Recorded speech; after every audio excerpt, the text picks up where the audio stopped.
Hello there. Welcome into a Friday edition of the show. I am so glad to have you, whether you're listening on your radio, streaming the show online at extrasports1300.com, or listening on the Extra Sports 1300 app, a veritable cornucopia of sports topics coming your way over the course of the next 3 hours, and I'd love to get your take on all of them.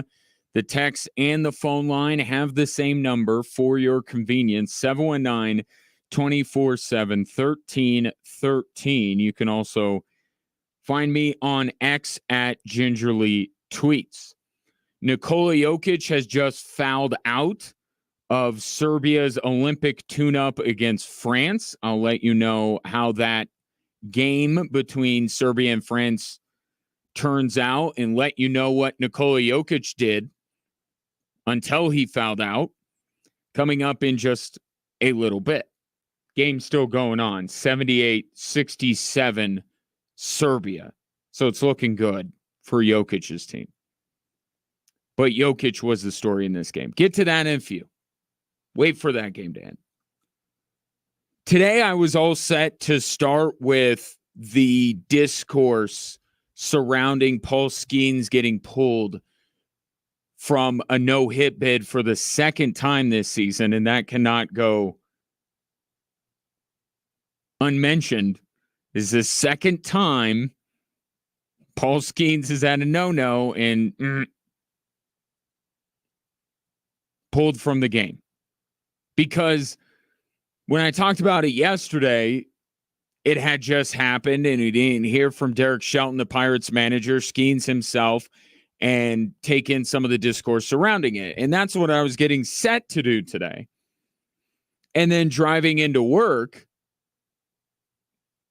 something trumped all that. This is from the Dan Patrick Show this morning on Extra Sports 1300. Skenes was a guest of DP, and a special guest caller joined the show. Yes, Todd. We've just received a call from Arizona Diamondbacks manager Torey Lovello. Wanted to check in with you and Paul. Hey, well, Torey's the National League All-Star manager. Hey, what's up? What's up, Dan? How you doing this morning? Good. I'm conducting an interview here. What's going on? Yeah, well, I felt like it was my time to just butt in on a really special moment. I could see you guys were having your special time. But Paul, first of all, how are you doing? I just wanted to congratulate you. I've chosen you to be the starter for the National League in the 2024 All-Star Game. I'm really, really excited for you. It's an unbelievable honor and one that's so well deserved. How about a round of applause? Let's go. Thank you, sir. That's unbelievable. That's awesome. Now, that Paul Skenes never gets too high, never gets too low. But what a cool thing that they did this morning on the Dan Patrick Show. And I think certainly chases the bitter taste that was in a lot of people's mouths, maybe Skenes himself, after how yesterday ended. But this is what I have been calling for more than a week now. Paul Skenes should be starting the All-Star game for the National League. I covered the All-Star game that was in Denver, and Major League Baseball bent every rule that they could possibly bend to ensure that that weekend at Coors Field was all about Shohei Ohtani. That Shohei Ohtani could do everything that he could to be the story of that All-Star game. And now there's no rule against starting Paul Skenes. He's one of the All-Star pitchers. But we see this in a lot of different sports, in baseball maybe more than others. Right? You only get stuff when it's your time. Right? You can't cut the line. You know, you could see some veteran pitcher getting selected, and it's like he's been waiting for this. Baseball does this kind of stuff on occasion. Now, I think it's much more prevalent, 5, 10 years ago and going back. I think that baseball, as much as they can, have said, you know what, we got to be a more entertaining product.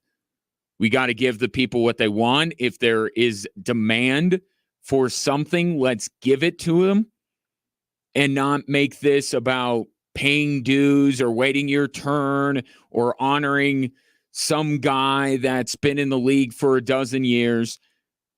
Paul Skenes is the biggest thing in baseball right now. And to not have him on the mound to start that game in Texas would be an absolute misfire and a squandered opportunity by Major League Baseball. He should start. And so now we're going to get Paul Skenes against Gunnar Henderson, Aaron Judge, and Juan Soto. More likely than not. I brought up last week that All-Star game where Pedro Martinez started and he fanned like the first 4 guys that he faced. Paul Skenes has a chance to do that. I don't want to see Paul Skenes pitch in the 7th. People are going to lose interest. They're not going to hang on for Paul Skenes. Start him. Get people locked in, tuned in right off the bat. No pun intended. And let's see the biggest story in baseball. And the biggest story, perhaps this side of Caitlin Clark and Angel Reese right now in sports. Let's see it on its biggest stage to date against the best collection of hitters that Paul Skenes will have faced in his, albeit brief, major league career. Skenes was asked by Dan Patrick which American League hitter he is most looking forward to facing. Can't put one guy above the others because yeah, I'm guessing it's going to be Henderson, Soto, and Judge. So they're all pretty dang good players. So I'll, just focus on getting them out one by one. You know what? You're not this flustered. You don't get flustered when you're on the mound. You're flustered right now. It's that was a surprise. Yeah, I wasn't expecting that. Paul Skenes, even when he was asked last night about being pulled for the 8th inning while he was throwing a no-hitter, very even-keeled. His tone does not change. But he doesn't stumble. He doesn't hesitate. He doesn't stutter. That's how you know this means a ton to him.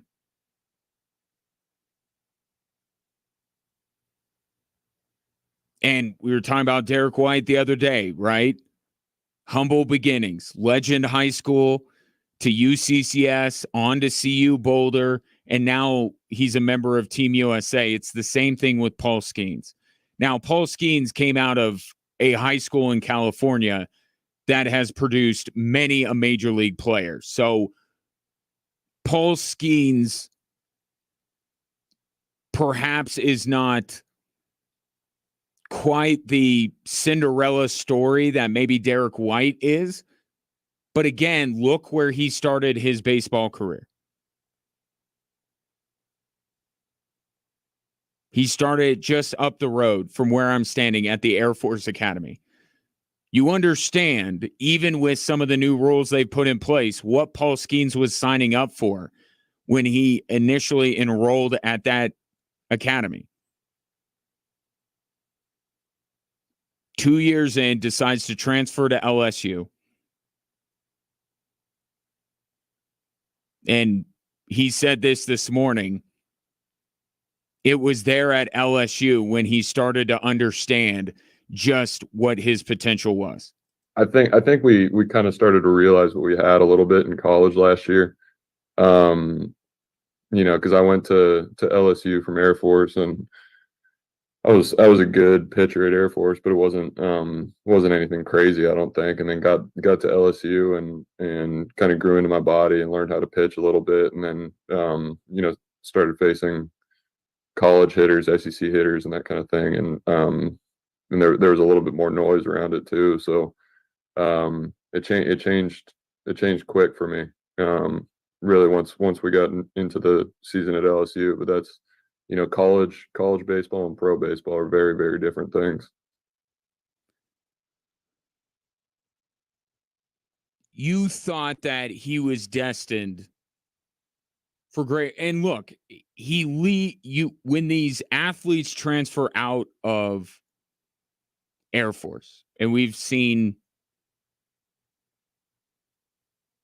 more of a steady trickle of them over the last few years, now that the idea of playing professional sports is not closed off to them, either because of the military commitment or because, the quality, right? Air Force, think about how those programs have elevated in the last few years, and now they're legitimate programs in their ecosystem in college athletics, right? The Mountain West.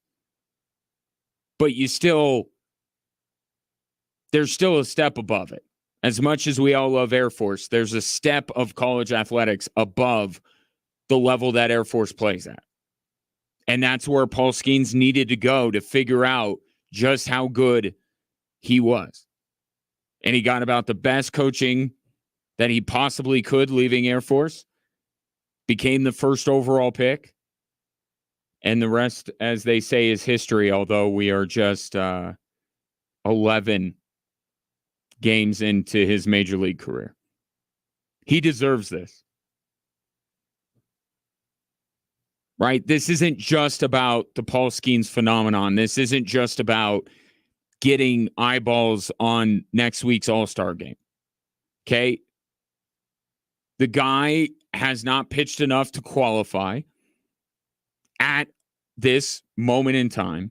But if you just take his numbers right now, and he's got over 10 appearances here. His ERA is second to only Reynaldo Lopez of the Braves, who very well might be the National League Cy Young winner. It's him and Glasnow that really seem to be battling for it, although let's not omit Paul Skenes from the conversation just yet. He's not in it yet, but still a fair amount of baseball to be played. But Reynaldo Lopez right now, probably the front runner for NL Cy Young. Paul Skenes is only second to him in ERA.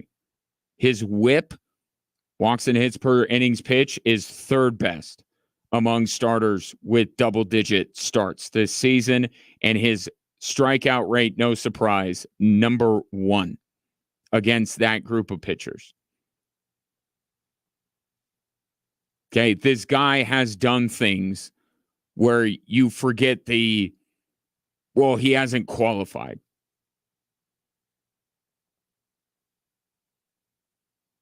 Right? Eventually he'll, hopefully, if Derek Shelton doesn't keep ripping him out of games, he'll qualify and he'll be in the conversation. I expect there to be a serious debate on whether Paul Skenes is the National League Cy Young winner if he continues in this way.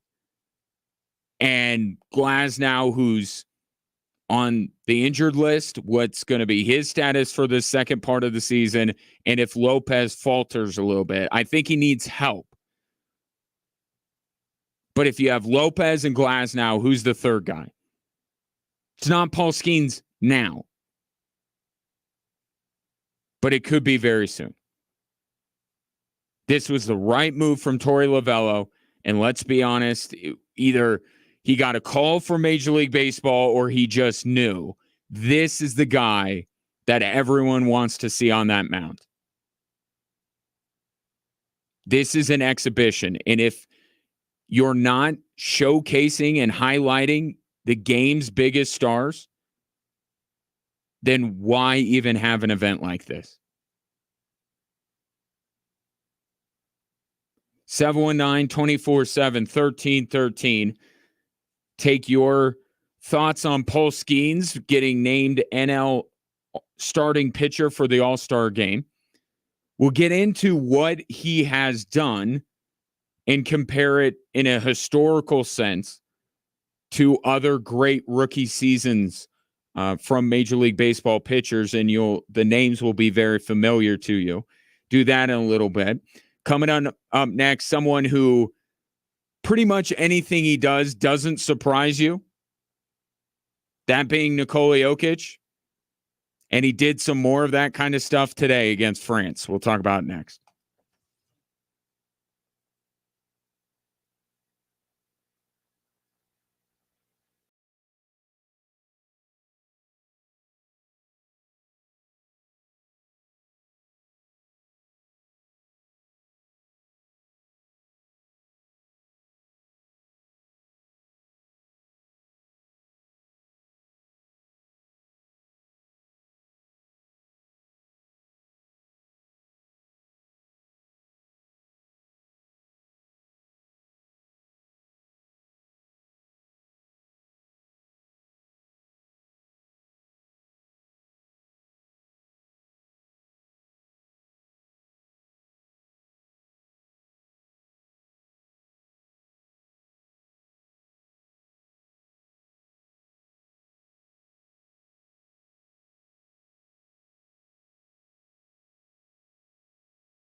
Breaking news out of the NBA.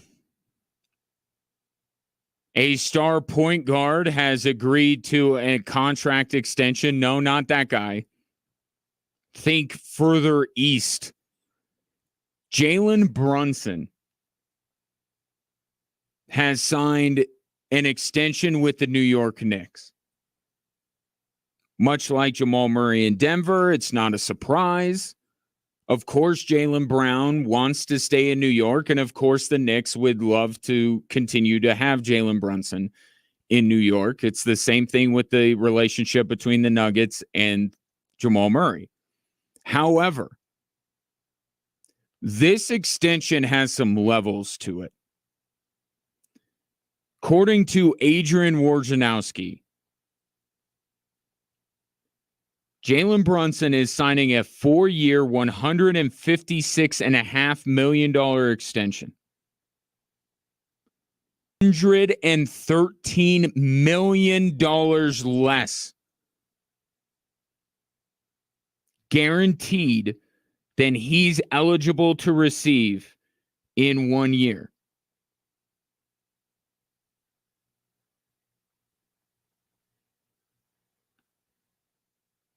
Woj continues.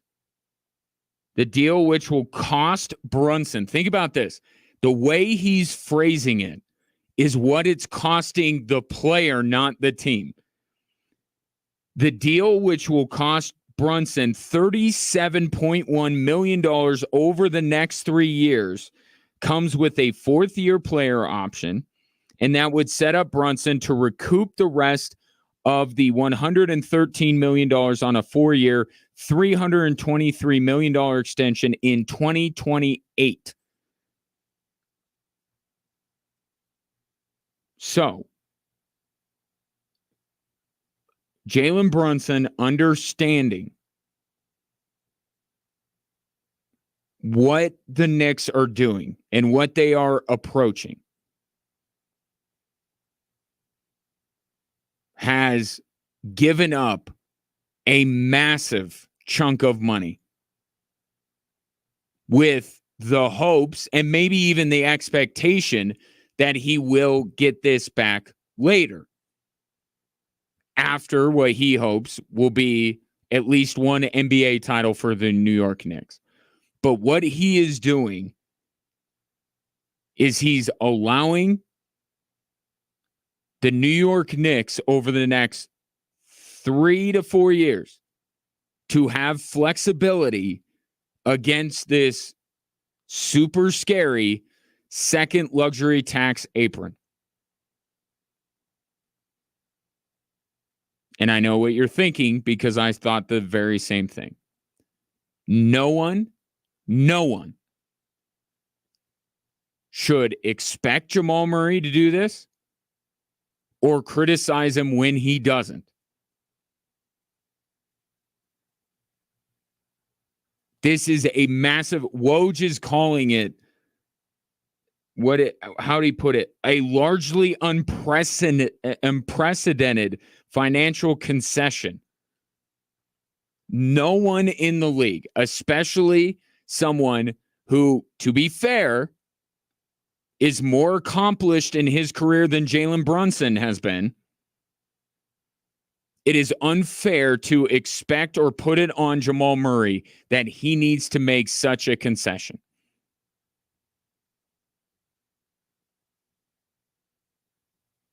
When he is right, you could argue that he's on the same level as Jalen Brunson, certainly, but he has an NBA championship ring. He has more playoff success, even with, even with the injured seasons. This shouldn't be the expectation for Jamal Murray. This is not a new market that's being created. But boy, would it be nice if he signed a similar deal. Boy, would it be a sign from Jamal Murray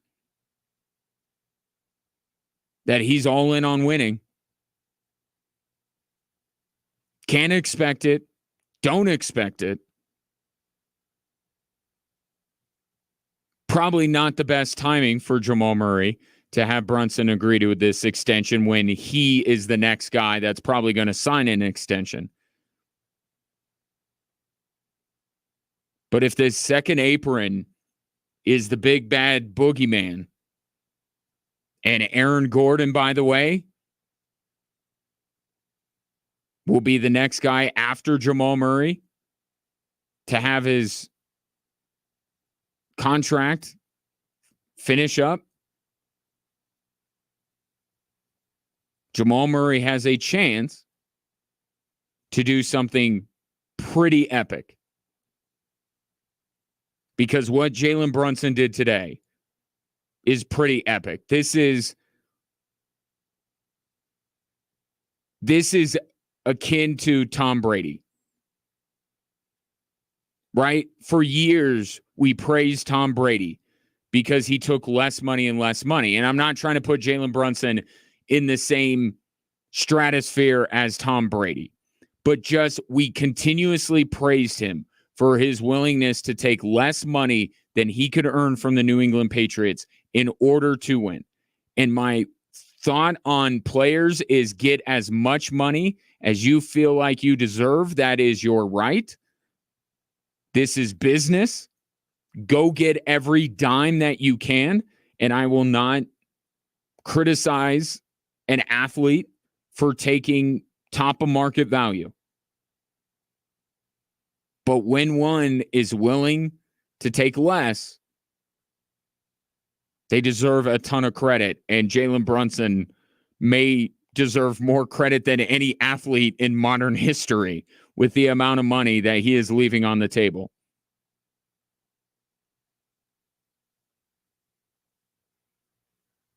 Not expected from Jamal Murray, certainly. But boy, what a gesture it would be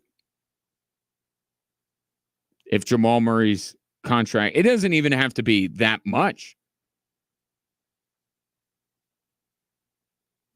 I mean, he could shave $50 million off of his deal, and it would be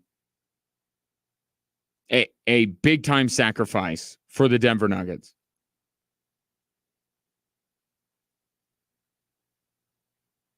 And that's the other part of it. And I don't want to put it on the players. But in this new NBA, and when there's basically a hard cap, or at least teams are going to treat it like a hard cap, how are you going to navigate it? Is the idea from the Denver Nuggets just to let every free agent walk and continue to replace them with rookies?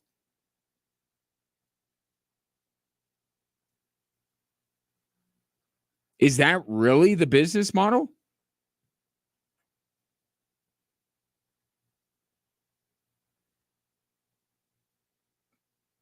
Is it hoarding your draft picks?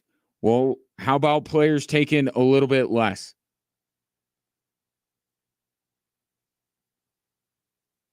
I don't think anyone's going to match Jalen Brunson in this sacrifice, but I would imagine he's not going to be the last NBA player that understands the landscape and says, I don't need every single dollar.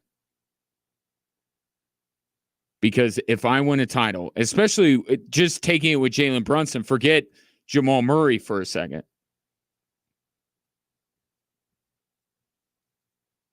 Jalen Brunson has a chance to win an NBA title in New York City at Madison Square Garden.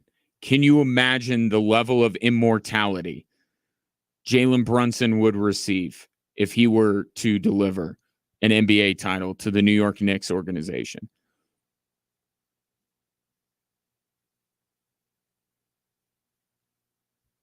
Fans would absolutely say that he deserves every penny in his next contract. They might build him a statue while he's still playing, and they would certainly retire his number. I think that weighs a little bit on Jalen Brunson's mind, don't you? Especially in a major market like New York with all the opportunities that Jalen Brunson might have if his star continues to ascend. Jamal Murray doesn't have a lot of that stuff. He has his New Balance deal, but Denver is a long way away from New York. And the Nuggets are not the New York Knicks. Don't expect it. Shouldn't put that expectation on him.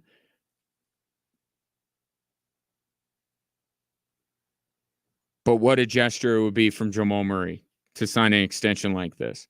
Again, Woj reporting 4 years, $156.5 million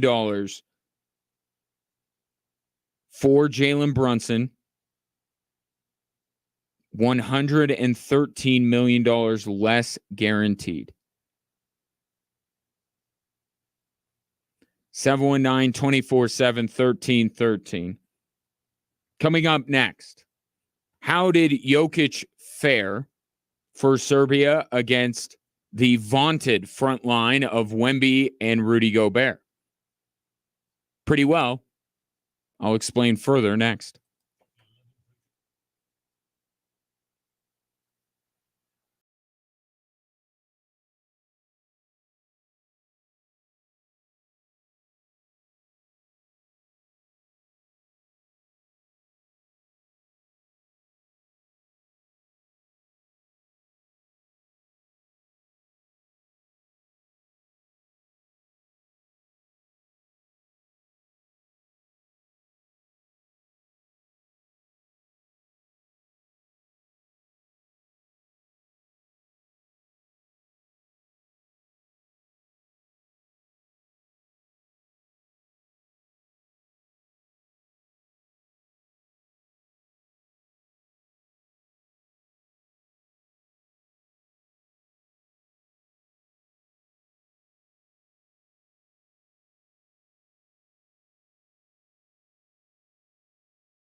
This is the last time I'm going to be able to remind you about the NFR Open at the Pikes Peak or Bust Rodeo going on just tonight and then tomorrow.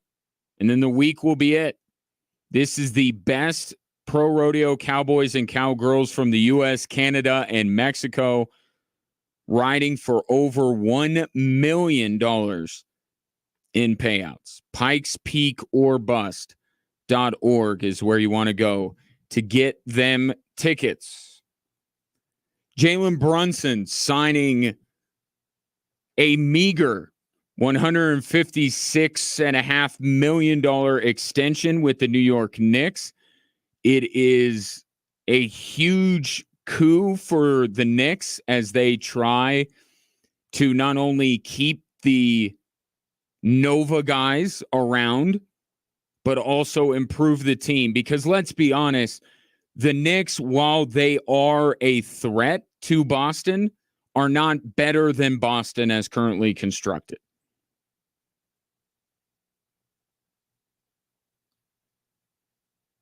And I don't expect Boston. I don't know if Boston's going to win multiple titles, but I don't expect them to fall off anytime soon. The East is going to go through them for a little while here. So maybe the Knicks get a shot this year with the big additions being Mikal Bridges and Isaiah Hartenstein, and then they fall a little bit short, and then they go, okay, what else do we need? Maybe it's a deadline deal that they can make now, because they have that flexibility. You just, I guess it wouldn't pertain to this year, but moving forward, once the extension kicks in, chance for the Knicks to maximize their window, because their window to seriously contend is now open. Steve G, first one in, says there's an exception to every rule, and Brunson just showed what kind of a player and human he is, putting the team first. Unheard of. Not to take away from it at all, but they did kind of give him his ideal work life. Right? Like he's playing with his best friends. And have you seen these guys on social media?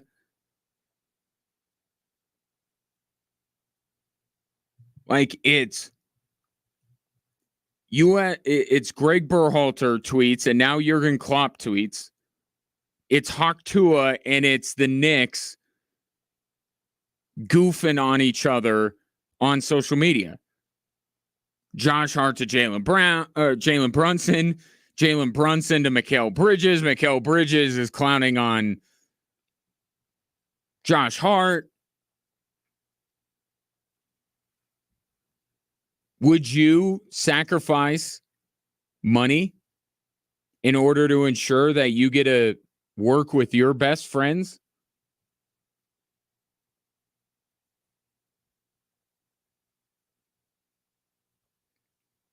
I probably wouldn't, but I'm not set to make $156.5 million.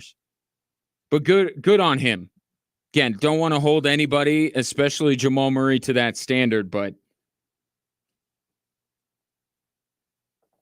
respect for sure to Jalen Brunson. In a game that just ended a few minutes ago, Nikola Jokic led Serbia against France in an Olympic tune-up for both teams. And allow me to set the stage, if I may, for what Nikola Jokic walked into today. Imagine, if you will, the Nuggets were playing the Minnesota Timberwolves. Okay? You just saw that. Wasn't that long ago, so not a stretch right now. Now take Karl Anthony Towns and replace him with Victor Wembanyama. Okay? Do that. And then for Nikola Jokic, take away Jamal Murray and Aaron Gordon. Now, to be fair, France doesn't have Anthony Edwards. But just in terms of what Jokic himself was facing, Gobert and Wemby doing that Rome thing.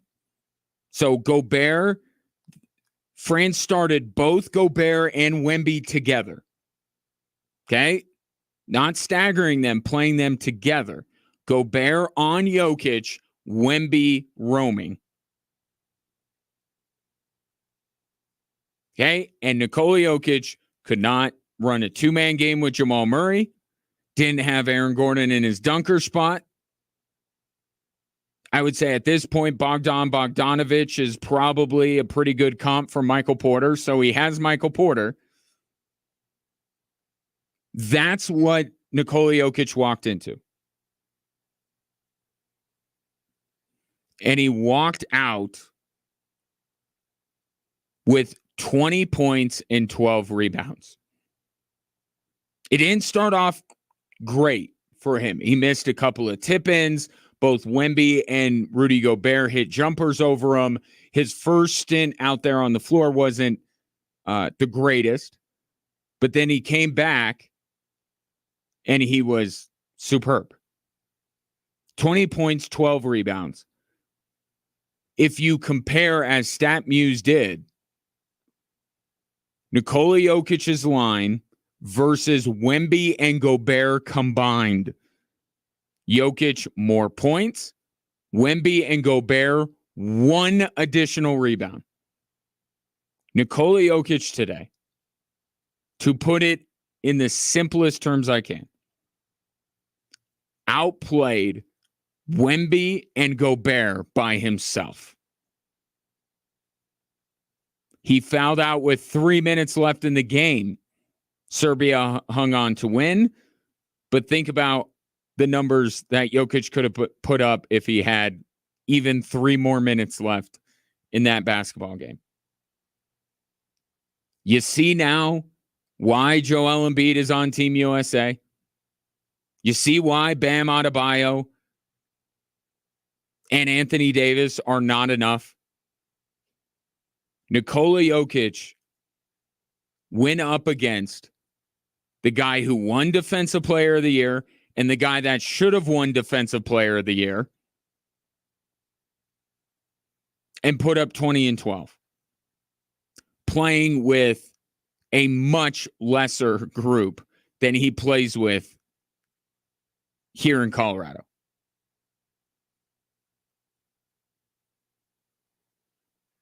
This is why Joel Embiid has a U.S. roster spot.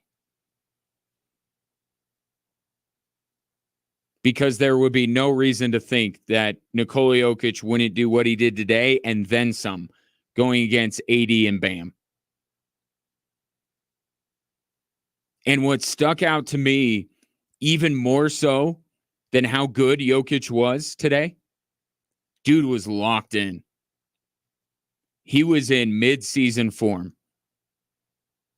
He was chewing on the referees. He was yelling at his teammates to get in position. The dude had a scowl on his face like the entirety of the game. Jokic is locked in. This is not some fun vacation. He's not doing this because he feels obligated. He wants to do this, and he wants to get Serbia as far as he possibly can. And this is a friendly just like the U.S. and Canada was. Same players, though. Jokic just helped Serbia beat, outside of the United States, maybe the best team in the field. France might be the second best team in this Olympic field.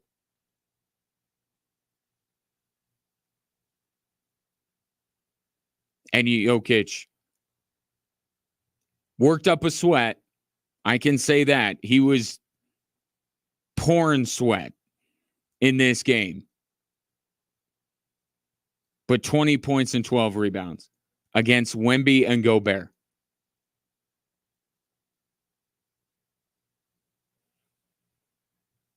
Just remarkable.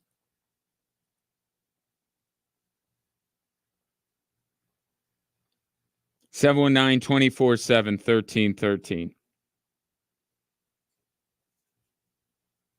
Take your thoughts If you watched it, it was on NBA's YouTube page. It wasn't the best broadcast I've ever seen, but I was able to watch it, and that's all that matters. And don't think for a second that Team USA hasn't or won't catch wind of what happened. That's game one. That's game one in 16 days.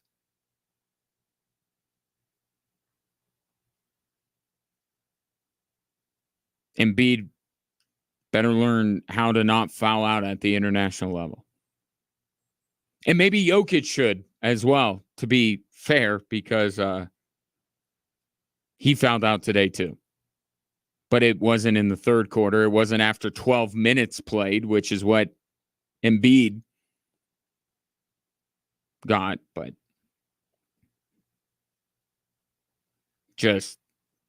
and then last night, and I don't care about the ESPYs. I don't. I'm not going to join the fake outrage parade here that Luka won best NBA player over Nikola Jokic at the ESPYs. Did you even watch the ESPYs? Have you watched them in years? Luka helped take Dallas to the NBA Finals. And he was in the MVP conversation. It's fine. It's cool. Jokic army, which sometimes resembles the Angel Reese army. Like, just chill. It's a meaningless accolade to win an ESPY. But for Nikola Jokic, if he puts up these kind of stat lines throughout the games in Paris, it's going to be I don't know how anyone can come back after that and make an argument. I just saw an argument the other day with Stephen A. Smith and who was it? Udonis Haslem. If healthy, I mean, Joel Embiid, how could you go against Joel Embiid? At some point, we got to drop this if he's healthy. And just wait till he's healthy. Okay, does Nikola Jokic get any caveat like that? Because essentially what they're saying is we've never seen Joel Embiid consistently be better than Nikola Jokic. That's what they're saying. But then they give him an out, which is injury. And I understand he's been hurt. But it's such a weird dynamic because for years people just roasted Anthony Davis because he wasn't healthy. And now Joel Embiid's health is like the greatest what if in the history of NBA basketball. At some point, you just got to judge what you've seen. How many years have Embiid and Jokic been going up against each other? And it's the same refrain over and over again. Well, if he were healthy, well, I don't even know what Joel Embiid might be able to levitate if he were healthy. I've never seen the guy healthy.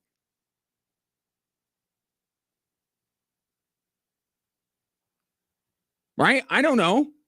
Maybe Joel Embiid healthy is a telepath. Like, stop throwing out these hypotheticals. Judge on what you're seeing. And unfortunately, what you see from Joel Embiid just isn't enough to take him over Nikola Jokic. But yet, people still do.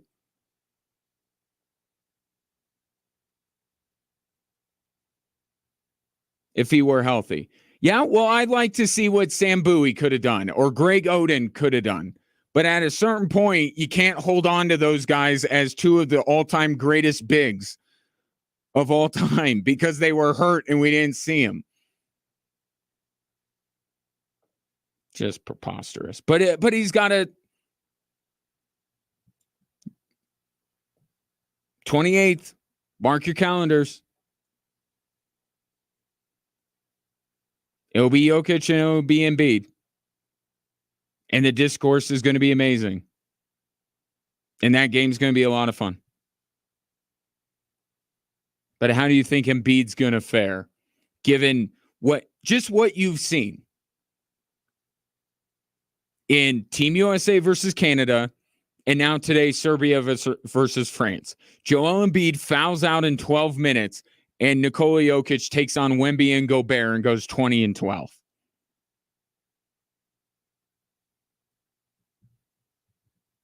Can't wait for the 28th.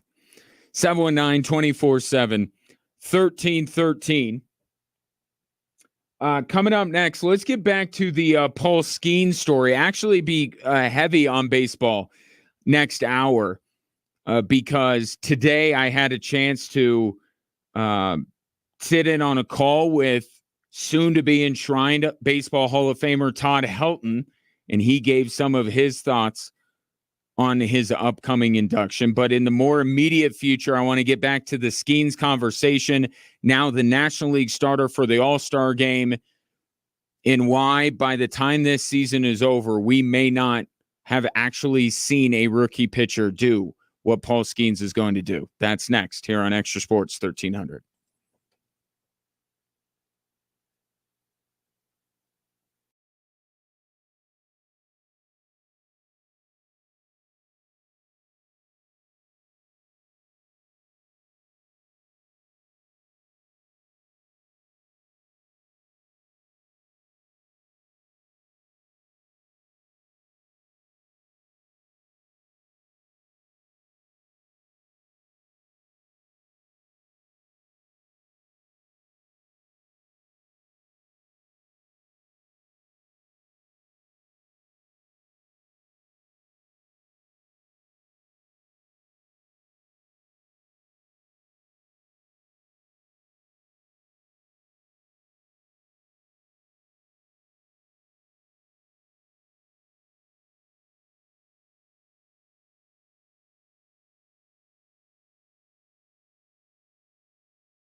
Welcome in, Drive Time Sports. Ryan Kaufman with you. You can watch the show live on a daily basis via any one of our many social media platforms, whether it be Facebook, X, Instagram, or YouTube.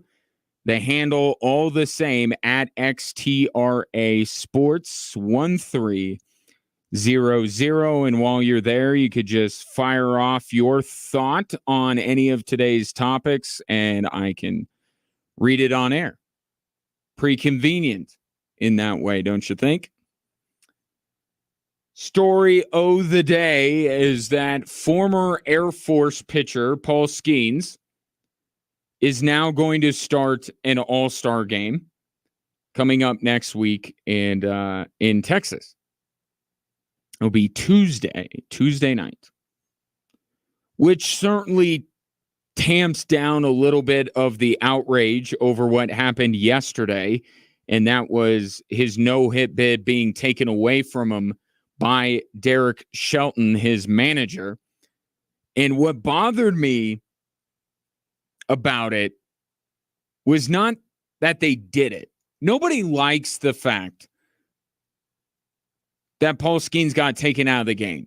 Like, we can all get on the same page that it's not ideal, that we wish he wouldn't have been.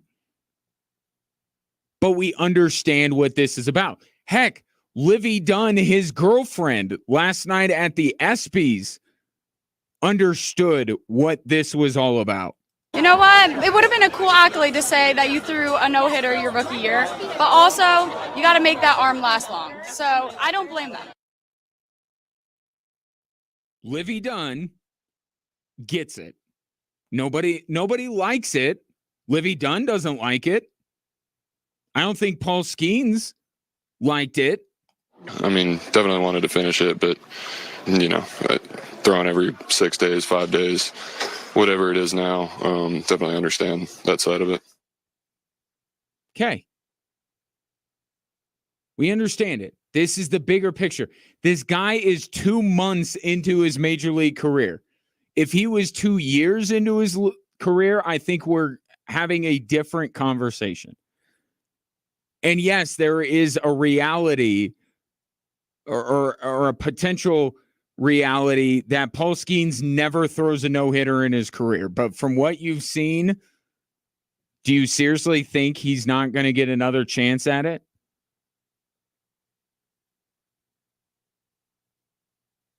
And no-hitters can be a little fluky. My point is, it's okay that the Pirates are looking at the bigger picture.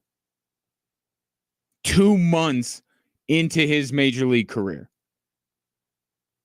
But what I don't like is Derek Shelton, his manager's explanation, because he's refusing to acknowledge what you, me, Paul Skenes, Livy Dunn all understand. Take a listen. It really didn't have anything to do with the pitch count. Everybody makes it about pitch counts. It was about where he was at. It was about, trusting your eyes, trusting him. When I went and talked to him after that, I mean, he was tired. They did a good job of wearing him down. And, I mean, he gave us everything he had. Don't insult our intelligence, Derek Shelton. It has everything to do with pitch count. It's about pitch counts, and it's about up and downs. So if Paul Skenes, I get 99, 98 is not a magic number here.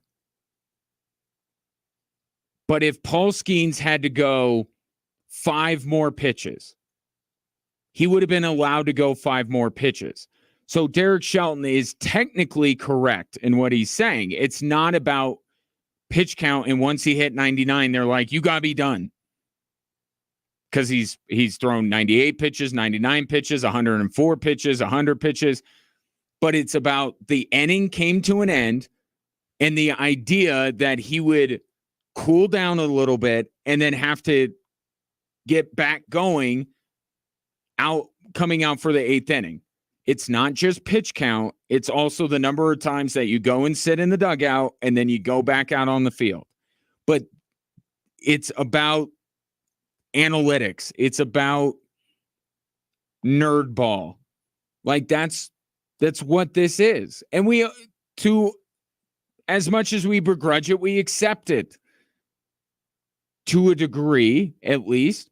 But don't sit there and tell us that this is based on your keen baseball eye. Because you know what, Derek Shelton? I watched that game too, and Paul Skenes did not look very tired. His velocity, his velo was not dropping. Okay? There's no way that Paul Skenes was too tired to go out for the 8th inning. There's no way. I watched that game too. There's no way. He could have. But just tell the truth. We have a bigger plan for him. He had finished an inning. He was right around the pitch count that we were okay with. And we just said it's better to shut him down now, to take him out of the game now, than to send him back out and potentially add 20 more pitches to his pitch count.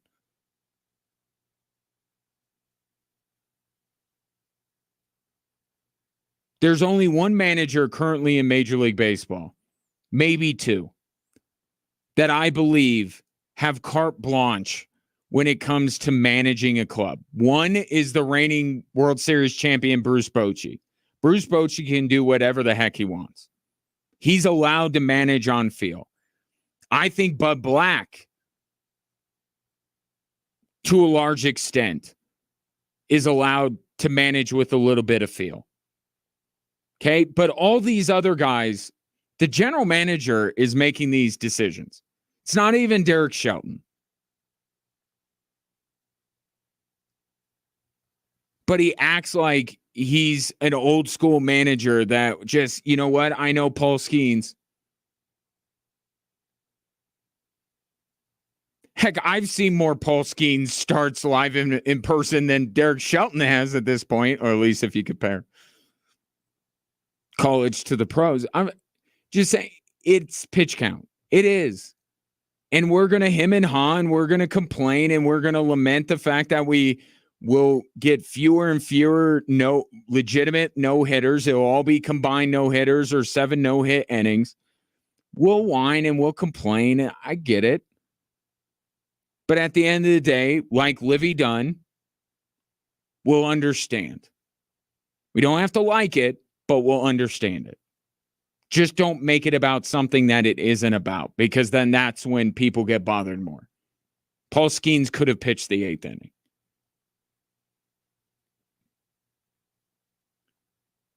To that end, Skenes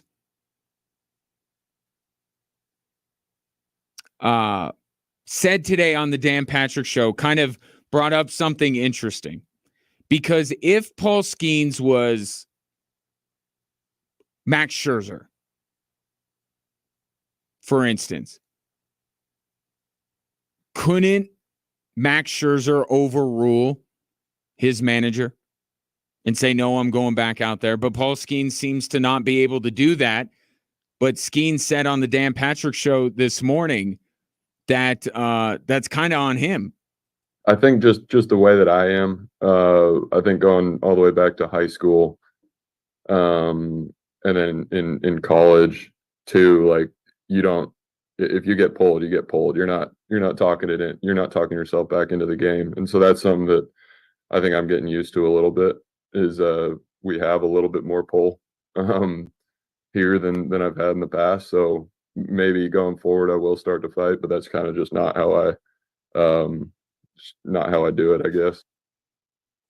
So wait till the next game where he throws 7 no-hit innings, and then just watch him lay into Derek Shelton.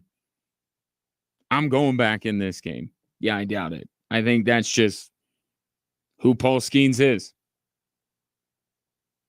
Doesn't fight it. And he shouldn't, have to fight it. Right? The manager moving forward once Paul Skenes gets a little bit of time in Major League Baseball, a little more time, then I think that will also cut the other way where Derek Shelton probably allows him to go back out for longer. But this is the plan from the Pirates. They don't want this to go the route of Steven Strasburg. They're trying to protect him. And 2 months into the MLB season, you can still not like, or into his MLB season, you cannot like it, but I think you can understand it. So the phenomenon known as Paul Skenes has added another chapter today with his being named the starter for the National League in next week's All-Star game. And I've seen a lot of people on social media bandying about the question of whether this is the best rookie season for a Pittsburgh athlete ever, which, yes. And I know that the argument is for Ben Roethlisberger.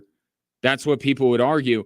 Ben Roethlisberger was as vital to the success of the Pittsburgh Steelers in his rookie year as Peyton Manning was to the Super Bowl 50 Broncos. Okay, his rookie year, his first Super Bowl, he was a bystander. He was Dilfer. He was Brad Johnson.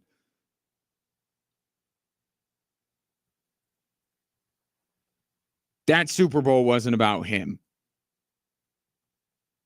And that season wasn't about, like, he was a story. So I get why the conversation is brought up. But what Paul Skenes is doing is far more impressive as a pitcher than Ben Roethlisberger did as a quarterback. It just amounted to a little bit more in terms of team success. But looking back, the two best rookie seasons for a pitcher, the consensus would be Doc Gooden and Fernando Mania. Right? Fernando Valenzuela in 1981. Doc Gooden with the Mets and Fernando Valenzuela, I think, are the gold standard of rookie seasons for pitchers.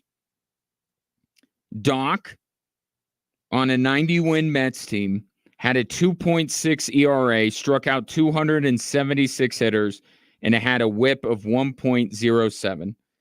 Valenzuela had 180 Ks, a 2.48 ERA. And famously that season also won the Cy Young. Paul Skenes right now has a 1.9 ERA, is on pace for 140 strikeouts, despite pitching nearly 100 fewer innings than Valenzuela would have in 1981, and a whip under 1. It is going to be very difficult to measure Paul Skenes' rookie season up against Doc Gooden and Fernando Valenzuela. But it's also important to understand that Paul Skenes 1 year ago was in Baton Rouge, Louisiana. Fernando Valenzuela got a year in the minors. Then he got a cup of coffee with the Dodgers. He was like a, not like a Ben Simmons rookie of the year, but you know, baseball's rules, you have to qualify. There's a lot of qualifying for things, right? Well, he didn't have enough innings to qualify. So technically, even though it was his second year in Major League Baseball, he was classified as a rookie. Paul Skenes is a rookie in every sense of the word. And a year ago, he was in college baseball.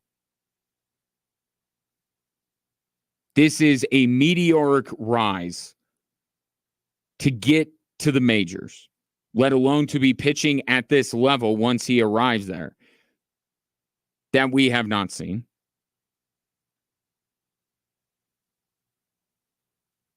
The closest comparison that I would have because both Doc Gooden and Fernando Valenzuela were before my time. And there's some, like, I understand what happened. I know what happened. I can talk about what happened. But the rookie pitching season that I most equate to what we're seeing with Paul Skenes is Kerry Wood. That's the closest thing in my lifetime that I can equate to this.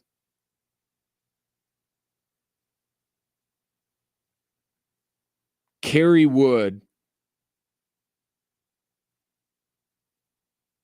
was, and I can still see that breaking ball that he threw. And that's kind of another little detail of why I compare Kerry Wood and Paul Skenes, because the movement on Kerry Wood's curveball was insane. Just like the movement on Paul Skenes' pitches are insane.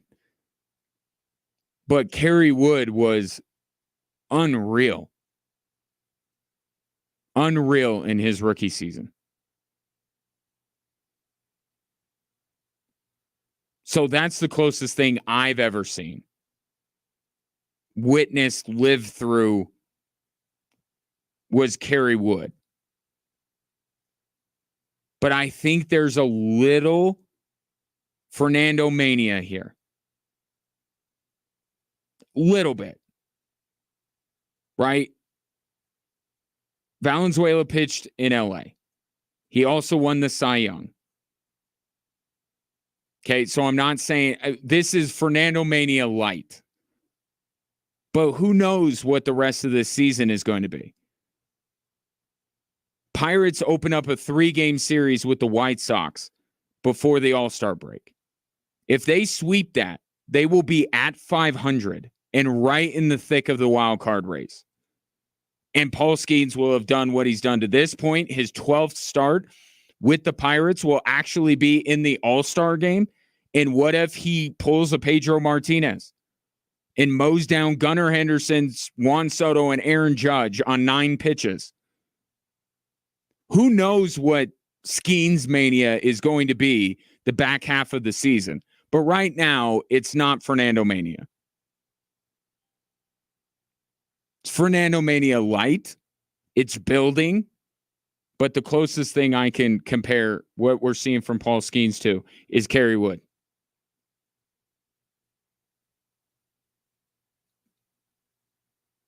But there's really not a like for like when you consider how quickly Paul Skenes has gotten here. And the numbers he has put up in just a short amount of time. Short, but not that short. It's no longer a small sample size. But he will be on the mound to start the All-Star game for the National League, and more than likely it will be the 3 players in the AL MVP conversation. Gunnar Henderson of the Orioles, Juan Soto, Aaron Judge of the Yankees being the first 3 hitters to face him in Arlington. 719-247-1313. Fun fact, and a great segue. Do you know who finished second to Kerry Wood in the Rookie of the Year voting in that 1998 season?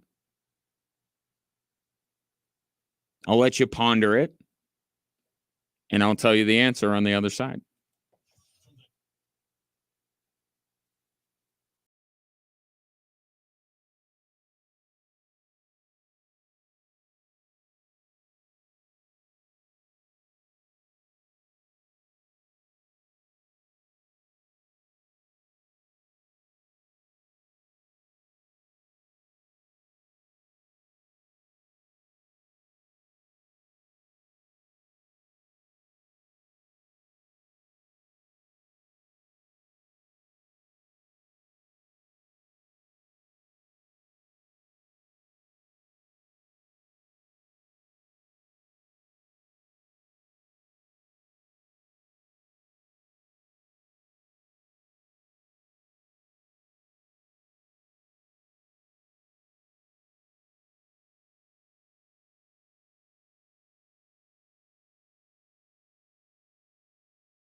I've always wanted to incorporate more trivia into the show. And now I've been able to do it just organically. I didn't even have to, put in any work to figure it out. It just led in seamlessly.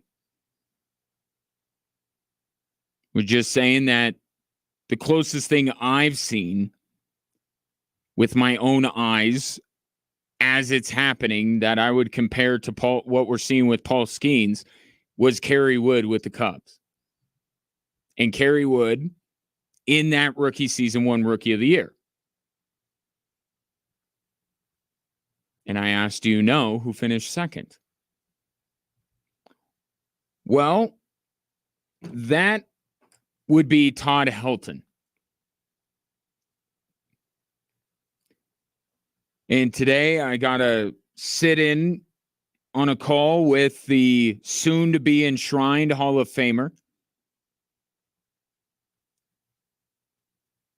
And he was asked how he's feeling just a few days away from being enshrined into Cooperstown. I don't feel like a Hall of Famer. I'll put it that way. And hopefully when I get up there and be around those guys, I hope I feel like I belong, because, there's plenty of my heroes up there. And for me, it's a dream. I don't want to be too cheesy, but it's a dream come true. Todd Helton did that a lot on the call today. He felt like he was throwing out, like, not coach speak, but just like all those phrases that you hear from Hall of Famers, dream come true and all that kind of stuff. And he kind of tried to, he didn't want to be corny or cheesy, but these kind of moments bring that out of you. I don't know what you can do to combat that. It is a dream come true. It is what you grow up wanting to be as a Hall of Fame player in your particular sport.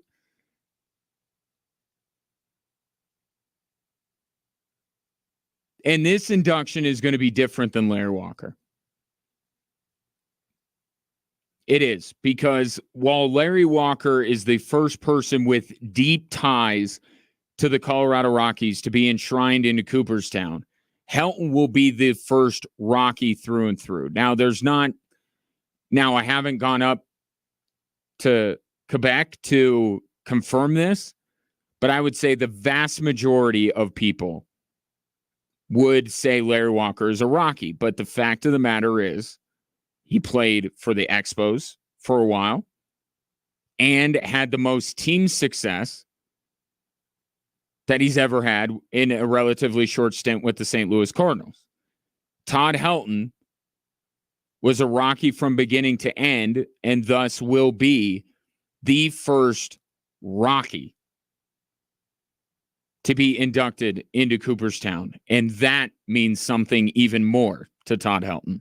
This is stupid, but, Lasorda used to say, I bleed blue, Dodger blue. I bleed Colorado Rockies purple. If you look at my golf shirts, the majority of them are purple. It's all I ever knew, have known. I loved every minute, not every minute, talking to you guys suck, but almost every minute of my time, and definitely my time on the field. Even the bad stretches, I enjoyed. Just being able to go out there and compete and to wear, the pinstripes of the Colorado Rockies. Todd Helton did right by the Colorado Rockies. But as I think about his legacy, his career, I don't think it was reciprocated. At least not while he played. Now, Todd Helton went into some other areas that you are probably familiar that he's had some issues in recent years, run-ins with the law and drunk driving. And he said that the Rockies organization has stood by him through that, even as he is long done with his career. And it just reminds you that there are some good qualities of this Rockies organization, even if the ones that are probably most important to the everyday fan are not. They do right with one major exception. They do right to the best players that they've ever had. They take care of a lot. There are a lot of former Rockies players that talk about how good the Rockies organization is. But I don't want this to turn into how great the Rockies organization is, because of the fact of the matter is, when it comes to Todd Helton's career, he did everything he could to make the Rockies good, and the Rockies just failed time and time again to maximize one of the greatest hitters of his generation. He is. Bonds, Tony Gwynn, Todd Helton. And is there separation between 1 and 2, 2 and 3? Sure. But when you think about the best hitters of that generation, Todd Helton is in that conversation. And that's why this is also such a big deal that he's getting enshrined into Cooperstown, because I don't think that Todd Helton got the respect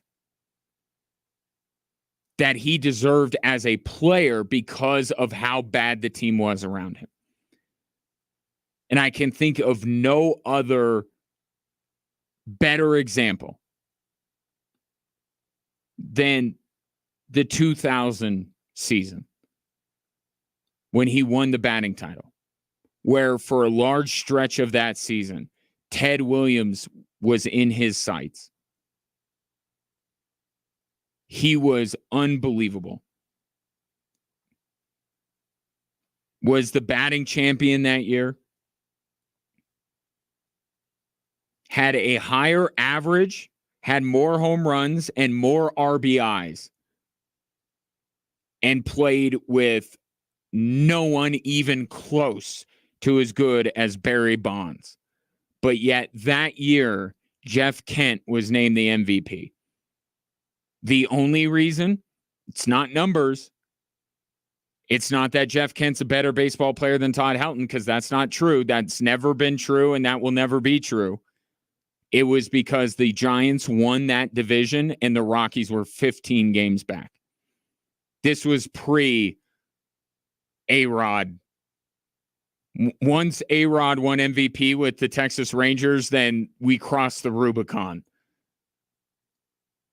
But Jeff Kent, despite having arguably the greatest hitter in the history of baseball in the same lineup as him, got MVP despite having worse numbers than Todd Helton.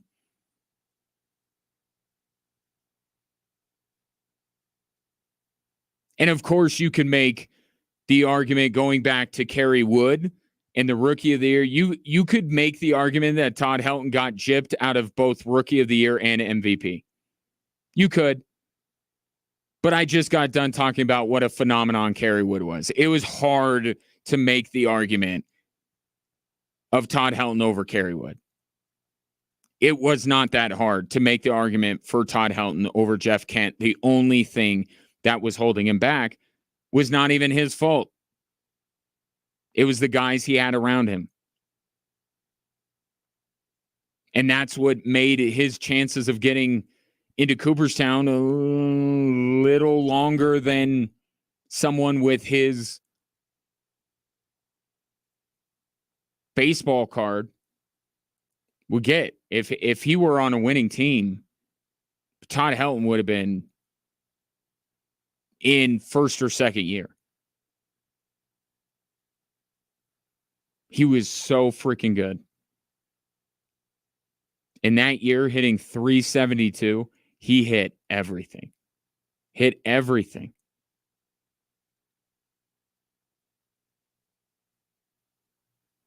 The most indelible image of Todd Helton came on this play. Check swing roller. Tulowitzki. Colorado's the National League champion. That was on Fox all those years ago, 2007. The check swing, the dribbler, Tulo picking it up, low throw over to Todd Helton. He scooped it over at first and put both hands in, well, one fist and one glove hand, looked up into the sky, celebrating that finally he was going to a World Series. And he helped the Rockies get there. The walk-off against the Dodgers on September 18th of that year, just 2 days prior, he has a huge game, 3 RBI game against the Marlins that kind of started Rocktober. That started Rocktober. And then that doubleheader where the Rockies swept the Dodgers kind of really launched them into what it was. That night, the Rockies were essentially playing for their season. They had no margin for error. They were about to be mathematically eliminated. And they come up with a doubleheader sweep of the Dodgers. They won the next day, won the next day, the next day, the next day, so on and so forth. And you know the rest. But Todd Helton batted well over 300 that year. Nobody performed well against the Red Sox. But Todd Helton was great that year, and he was great so many years for the Colorado Rockies. So many years hitting over 300. And while towards the end of his career, you started to get that same feeling you got with Larry Walker, like maybe the Rockies should do right by him and allow him to play somewhere else, and that never happened. But selfishly, if you're a Rockies fan, you're getting the first wire-to-wire Colorado Rocky, and you were there for every minute. From the moment he arrived, and did you know that Peyton Manning was his backup at Tennessee? The one piece of trivia that anybody knew about Todd Helton for years was that that Peyton Manning was his successor at Tennessee in football. I'm sure many people will still remember that, but more so than that, they will remember from now on that Todd Helton is a Hall of Famer. 719-247-1313. Coming up next, speaking of Peyton Manning, got a question regarding him and regarding something that NFL Network did just the other day. I'll explain next.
Just jotting a few things down based on your reaction, both on the text line and on X. You can find me at Gingerly Tweets regarding the season Paul Skenes is having, and we'll get back into that conversation. First, I'll answer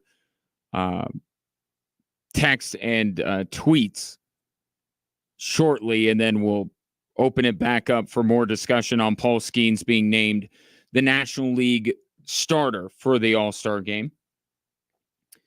But just in my business, you need to, unlike Jurgen Klopp, you need to pay off your teases. And I mentioned that NFL Network did something regarding Peyton Manning that I don't agree with. The other day, they put out the Mount Rushmore of the Denver Broncos. Now, I don't know if, like, I'll be honest, NFL Network is not one of my go-to channels this time of year. But I saw this on social media. I'm sure they're doing it for every franchise. So I don't know the rules that are in place. But they put out the Broncos Mount Rushmore. And they had Elway, TD, Von Miller, and I think those three are without question. Right? Can't argue with any of those three. The fourth was Shannon Sharp. Now, longer time with the Denver Broncos, won more Super Bowls than Peyton Manning did with the Denver Broncos. But aren't we at the point now where Peyton Manning would be on there? Now, did they say he can't be on the Colts and the Broncos Mount Rushmore? I have no idea. To me, that really is the only thing keeping Peyton Manning from there. If you just said, no, he's on the Colts Mount Rushmore, so he can't be on the Broncos. I'm totally with that if that is the case. But if that's not a rule, I don't think you would put Shannon Sharp on there against Peyton Manning. Would you? Peyton Manning saved the Broncos franchise. Not in a dissimilar way to what John Elway did. If you really think about it. Now, John Elway was the man that recruited Peyton Manning to Denver. So he deserves a lot of credit in that as well. So maybe he saved the Broncos franchise twice. But Peyton Manning on the field saved the Broncos franchise. They were doing the whole Tim Tebow thing, which was a sham, a farce, and a joke. But it was fun. We'll say that. Shams, farces, and jokes are all can all be fun. But he legitimized them as a football team again. And the numbers that he put up were some of the best that we've ever seen a quarterback in a season. Even though Super Bowl 48 ended the way it ended. Really not even ended. Even though it started the way it started. You could argue that is one of the greatest Broncos teams ever. And in terms of numbers, might be their best ever. They didn't win, so nobody looks at them that way, and that's fine. I know that he had very little to nothing to do with the Denver Broncos winning Super Bowl 50. I don't think that the Broncos win the Super Bowl if Brock Osweiler is their quarterback. I remember on this show, at that time I had a co-host, and I was actually the co-host. I said, you're not going to win with Brock Osweiler because he's going to make a mistake that will cost you. You just can't trust him. I would rather trust Peyton Manning's brain with a noodle arm than Brock Osweiler's arm with Brock Osweiler's brain. And I'm not insulting his intelligence. This is a football IQ. This is a big game ready referendum on Brock Osweiler. But yes, the Broncos' reason why they won Super Bowl 50 more than anything else was Von Miller, was the no-fly zone, even CJ Anderson. So I get it. I'm not trying to give Peyton Manning more credit than he deserves for Super Bowl 50. But the impact that he had on the Denver Broncos and how good the Broncos were, even with what Joe Flacco did to them, even with some of even with what happened in New York or New Jersey in Super Bowl 48. I mean, you can't deny that Broncos team during Peyton Manning's run was year to year the best team in the NFL. Right? Other teams would fluctuate a little bit. The Broncos were consistently elite before Peyton Manning replaced his arm with a noodle at the very end there. So impact, I think you can make an argument for Peyton Manning. Also beloved.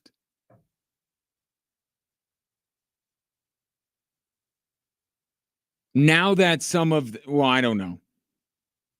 People may still be a little bit sore over John Elway's tenure as general manager.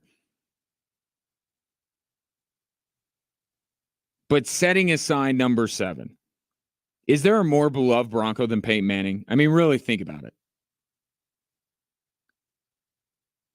Everything that I see says that Broncos country goes cuckoo for Cocoa Puffs over Peyton Manning. They love Peyton Manning. And what they love about Peyton Manning is not just what he did for them as a football player, but the fact that when most people would equate him to the Indianapolis Colts and spending a large portion of his career with the Colts, he seems to be more associated with the Denver Broncos. He is more beloved, I think, than Shannon Sharpe with Broncos fans right now because of how much he loves Broncos country, right? How much he wants to be involved with the organization. And, Bo Nix got to talk to Peyton Manning. Holy crap. I love Peyton Manning for talking to Bo Nix. He's helping Bo Nix. Shannon Sharpe's amazing. And one of the 3 greatest tight ends to ever walk the face of the earth. I'm not trying to put down Shannon Sharpe, but like all these Mount Rushmore conversations, you only get 4 spots. And I think I would go Elway, TD, Vaughn, and Peyton Manning. With all due respect to a football player who had very little respect for anyone he went up against on a Sunday, especially the team that I am most fond of. But this is not an anti-Shannon Sharpe thing. Shannon Sharpe was entertaining. He was a great tight end. But as a fan, I didn't love him. Didn't love Shannon Sharpe. Well, give me your thoughts. What do you think? Peyton or Shannon for that 4th spot? Because I think the other 3 there's no way you can go against those. Elway, TD, and Vaughn, no way. 719-247-1313. Couple of your thoughts regarding Paul Skenes. And I was talking earlier about what Skenes is doing. And we're still early, but he's trending in a direction of this being one of the more impressive rookie seasons for a pitcher that we've ever seen. And I said Kerry Wood was the one that I think of the most because I lived through it. Unlike Fernando Mania and Doc Gooden in New York. And I would probably say the best, all told, I would say Fernando Valenzuela's 81 season is the best rookie season for a pitcher ever. Statistically, I think you can make the case for Gooden. But just the guy also won the Cy Young.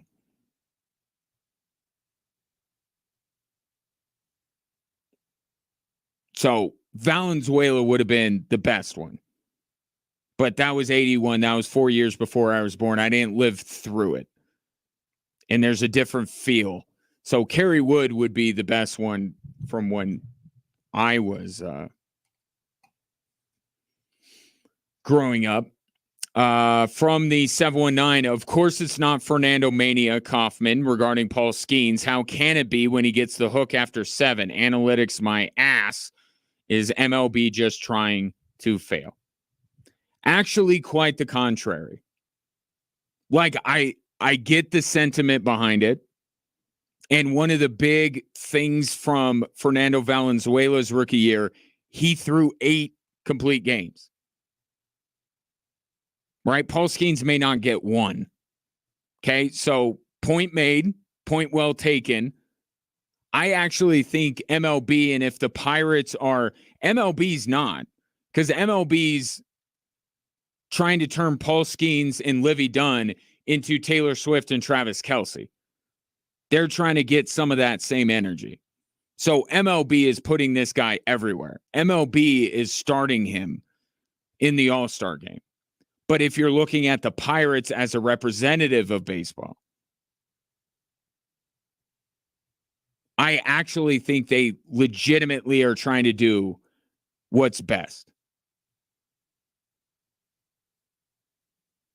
Because they are looking at the bigger picture. And I don't like it. I would like everyone with a no-hitter with an opportunity to actually close it out. But I understand. And look at what's going on around baseball.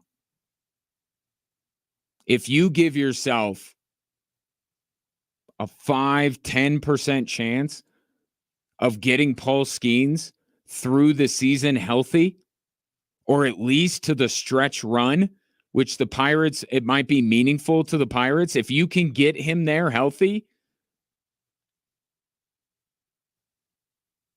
and if you can start next season where the Pirates are really going to be baseball's darling, if he can be healthy, because you save him a couple of innings, even though he has no hitters going, I actually think they're trying to do right by him in a macro sense. That's really what the argument is, right? Macro versus micro. And it's the macro-micro argument is exactly what analytics is about. I go back to Blake Snell in the World Series. That was a macro decision. Because analytics are about, or sabermetrics are about something over time. Right? That's what all this is about. Over time, if you just walk, strike out, or hit home runs, you'll be good. If you save pitchers over time, you'll be good. You'll get more out of them by saving them now.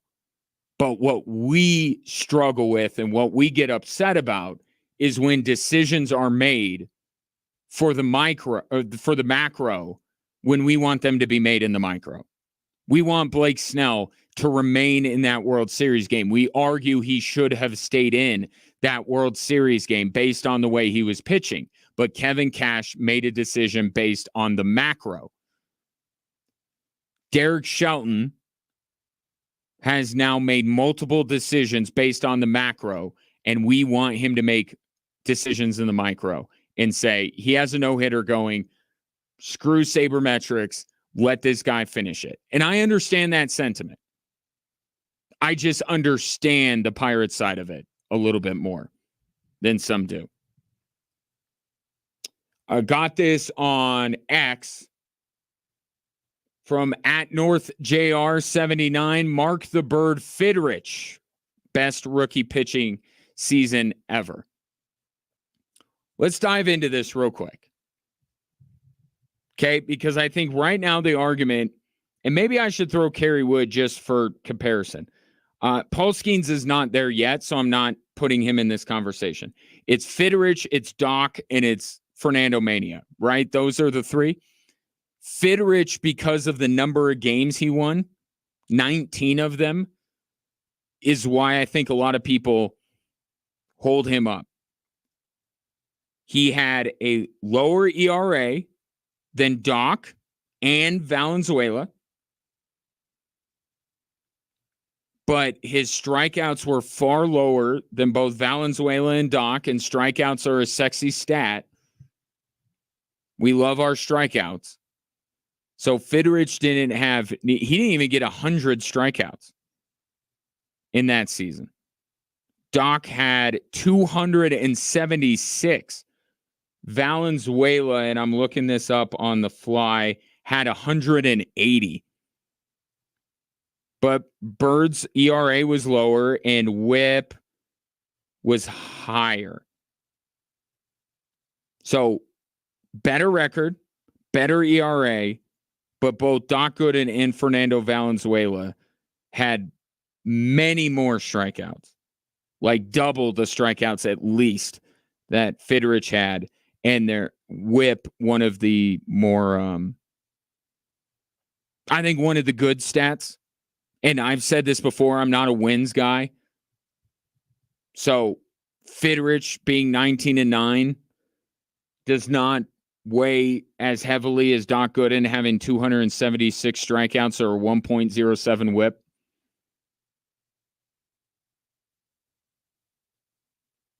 So measure that how you want.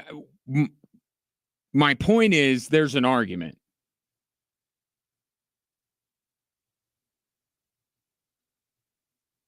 From a statistical standpoint, you could make an argument for Fitterich, Gooden, or Valenzuela. But I would lean Valenzuela. A lot of it has to do with numbers, but it also has to do with the other trophy he won and just the mania that was behind it. 719-247-1313. We'll continue that conversation as it pertains to former Air Force great Paul Skenes. We'll talk about another great in his own right, Nikola Jokic, and another great. So it's just all greats coming up for the three stories that are driving the show.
Drive Time Sports. It's a Friday, folks. Be happy.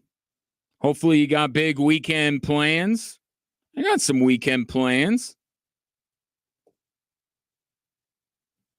Have Switchbacks tomorrow night taking on Birmingham Legion. 5:30 kickoff right here on Extra Sports 1300. And then Sunday we're celebrating my son's birthday because he had one of those dreaded weekday birthdays. So making it up to him on the weekend.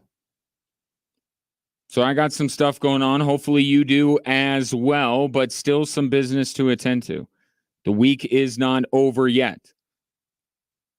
Let's start it with the three stories that are driving the show.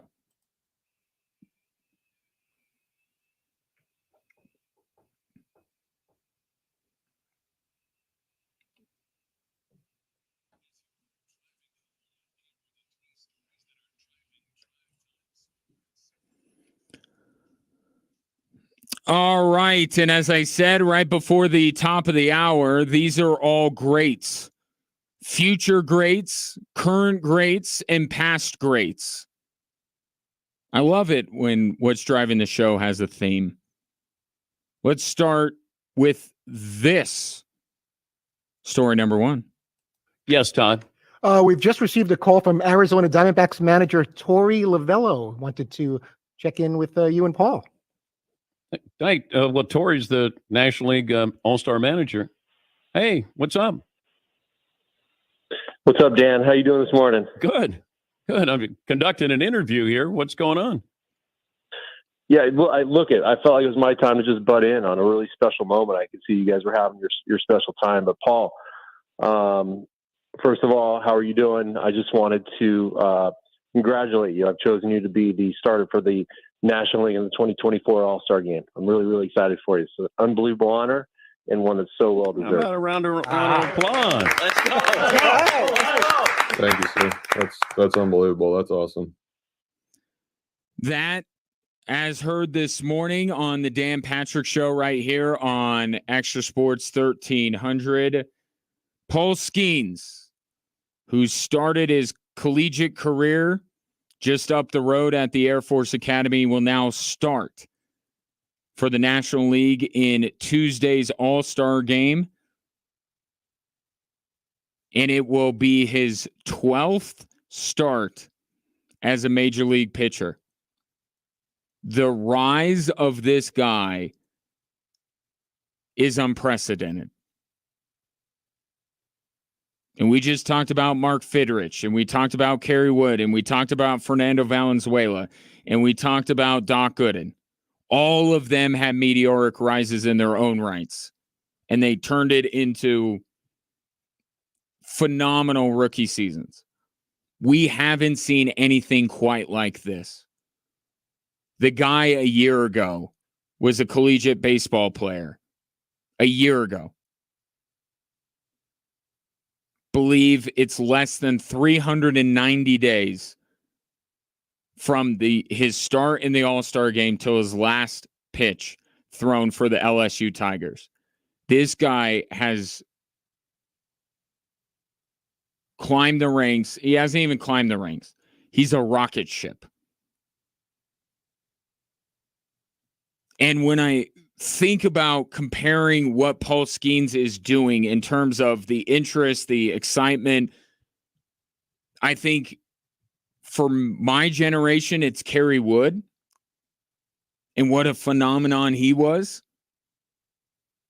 But this is starting to progress towards Fernando Mania levels. I don't think it will get there.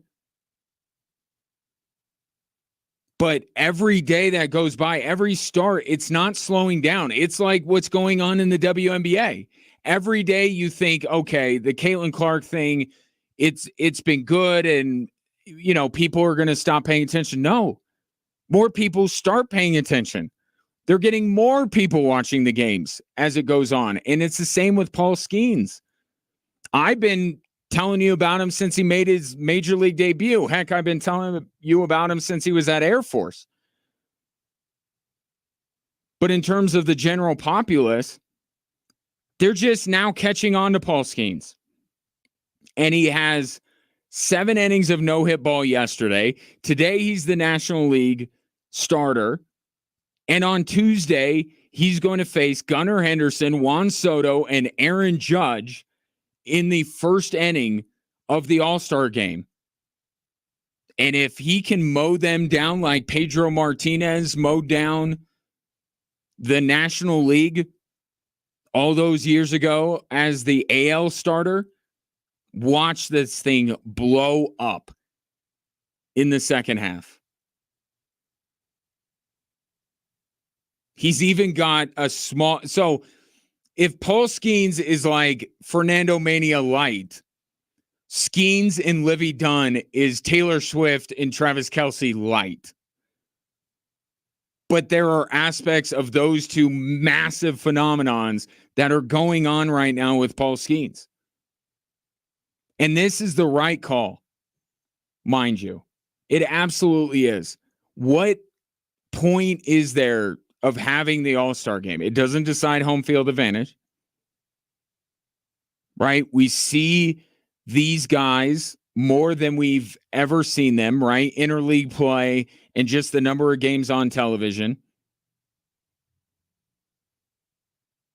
In Denver a few years ago, Major League Baseball made every effort, bent every rule at their disposal to ensure that Shohei Ohtani would get to pitch and hit in the All-Star game. And he deserved the ability to do that. Paul Skenes deserves to start this game. And it is absolutely the right call from an interest perspective. If you're not using your All-Star game to elevate your brightest stars, then why are you even having it?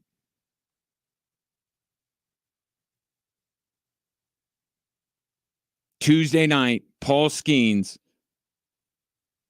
with Henderson, Soto, and Judge due up in the bottom of the first in Texas. So that's the future star. How about the current star? Jokic just bullying Wembanyama, reverses it up. That's an incredible move.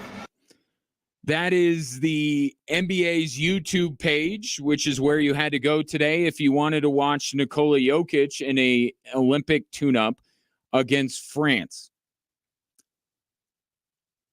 You may know that France is led by a player named Victor Wembanyama, and you may also know that Rudy Gobert plays for the French national team.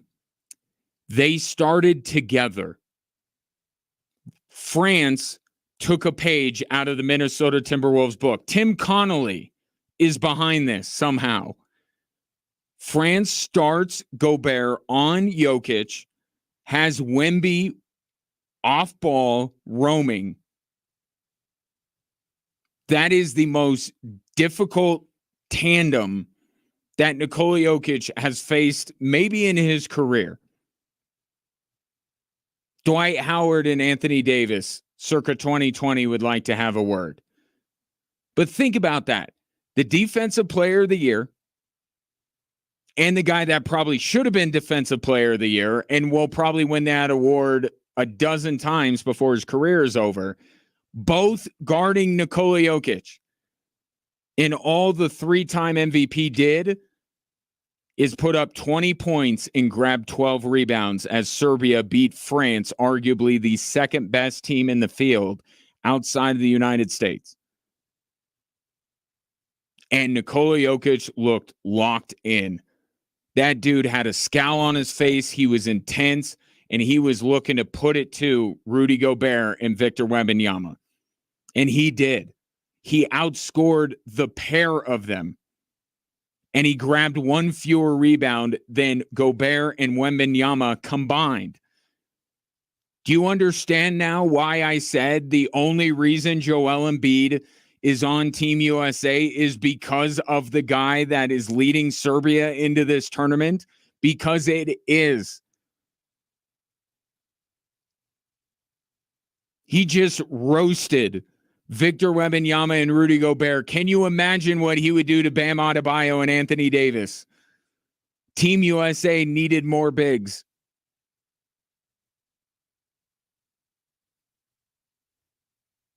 July 28th. If you haven't done so already, mark your calendar. So you got Tuesday night for Paul Skenes versus the AL. And then July 28th, Nikola Jokic off of a 20-12 game against Wemby and Gobert takes on Team USA.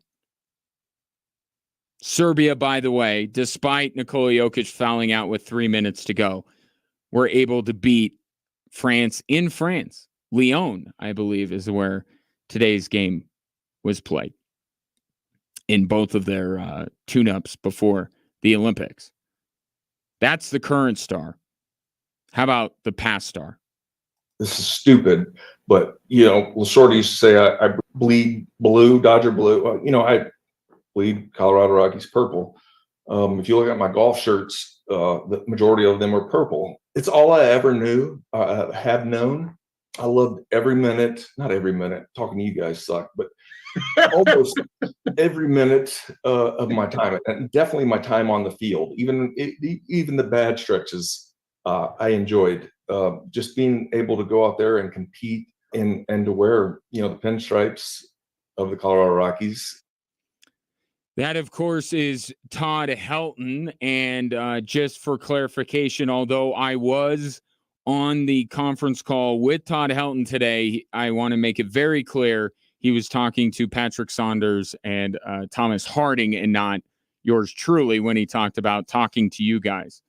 Sucks. I just want to, I was too young to cover a bunch of Todd Helton's career, so sure if Todd and I sat down for a conversation, he would think I'm a lovely conversationalist.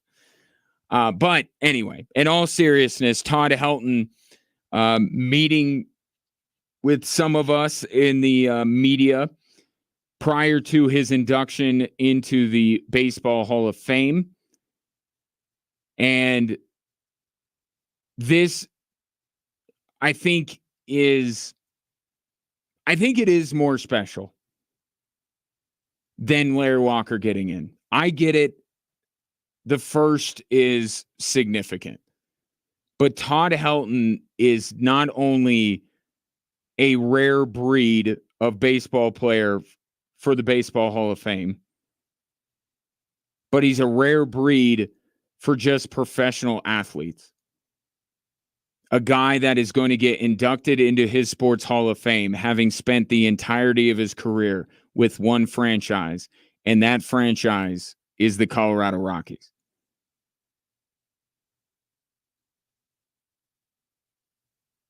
This may be like picking your favorite child, but being a father myself, we all have our favorite children. It may change on a day-to-day basis, but we certainly can identify which child at the time is our favorite. If you're a Rockies fan, I think Todd Helton is your favorite child. I think you feel this is a bit more special than Larry Walker getting in. I could be wrong. I'm just saying, growing up watching both Larry Walker and Todd Helton and being there for the duration of each of their careers, I think I feel a little bit more towards Todd Helton than Larry Walker because he's a Rocky.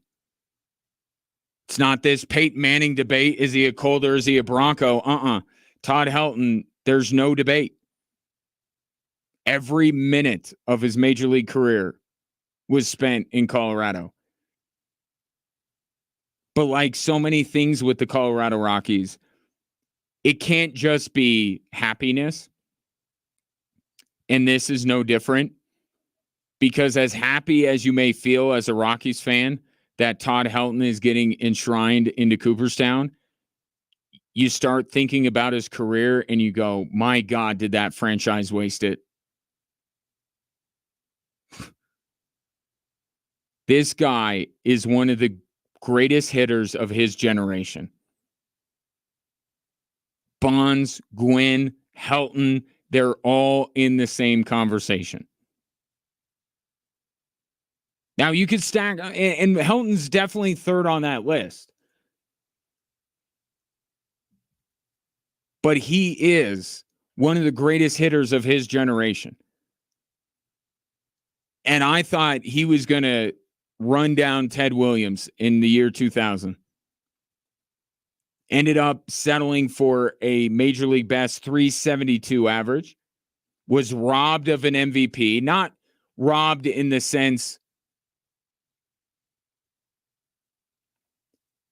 what was holding him back from what the reason was why he didn't win MVP in 2000 was exactly what I'm talking about, because the Rockies sucked. Jeff Kent, on a statistical level, on a talent level, is not more deserving than Todd Helton of that MVP. He's not. There's no argument to be made for Jeff Kent over Todd Helton that year, except for the fact that the Giants won the division and the Rockies finished 15 games out. It's not Todd Helton's fault. He didn't win the MVP in 2000.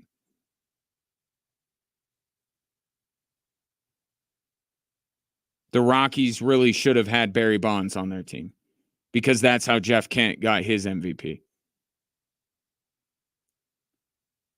But you just hate it because you're like, this guy was a generational hitter. And how many big games did we see him in? 2 years worth. 2 years worth of big games. Not even 2 years worth. A month and a year. So 2 years after October, that was a really good year. And then just the month of October, which was actually September and October. That's it. He was chasing down one of baseball's most hallowed records on a floundering baseball team with no support in the lineup whatsoever. But I'm glad that he's in there. I'm glad he's getting into Cooperstown because he deserves it. He was that good. You just wish that there were a few more indelible images of Todd Helton than just the one of him scooping up that throw from Troy Tulowitzki to send the Rockies to the World Series that one time. 719-247-1313. Take your thoughts on the three stories that are driving the show. Coming up next, what U.S. soccer should take from so many men on Instagram.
Switchbacks tomorrow. I almost said tomorrow morning. Definitely not tomorrow morning. Tomorrow night. Switchbacks taking on Birmingham Legion. Roland and I will have the call. Pre-game coverage at 5, kickoff at 5:30 right here on Extra Sports 1300. U.S. Soccer would be wise to take a page out of the book of so many young men in this country who slide into the DMs of gorgeous women on social media, and they should keep trying. Report from The Athletic that Jurgen Klopp rebuffed U.S. Soccer's advances to make him their next head coach, reiterating that he wants to take a break from coaching soccer. This is not the time to go, well, we tried, and move on. It's not the time to start scrolling through your FYP and finding a slightly lesser good-looking person to slide in the DMs of. No, you have your sights set on this one. Keep at it. If I know anything about Instagram models, I know that they respect persistence. Persistence, not creepiness, but persistence. Just because Jurgen Klopp initially tells U.S. Soccer, thanks, but no thanks, does not mean they can't get him to be their next head coach. Because on July 4th, Jurgen Klopp posted what in the soccer world would be equivalent to a thirst trap. And he made his feelings known about how much he enjoys American soccer fans and remembers fondly his trips to America with his various soccer clubs that he has coached in the past. That is a thirst trap. And thirst traps are inviting people to slide into DMs. I am a social media expert. You can trust me on this.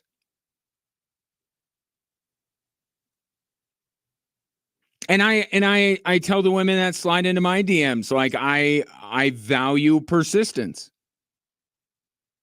When I post a thirst trap, you're not going to be able to get me on the first DM. Like, you're going to have to work for it. Kendall Jenner and I live by the same code. We don't chase, we attract. And you gotta work harder for it. This is what U.S. Soccer needs to do. Jurgen Klopp is by far the best candidate for this gig. By far. It's not even close. So when it's not even close, you don't give up after the first try. You try and you try and you try again. You have time. The worst thing that U.S. Soccer could do is go, well, okay, we tried. Hey, Steve Cherundolo, would you like to be our next uninspiring choice for head coach of the U.S. men's national team? There needs to be a little bit of the ungettable get here with U.S. Soccer, given all the discourse and given everything that's happened. Steve Cherundolo, who's done a very good job with LAFC, well-respected manager, is an uninspiring hire.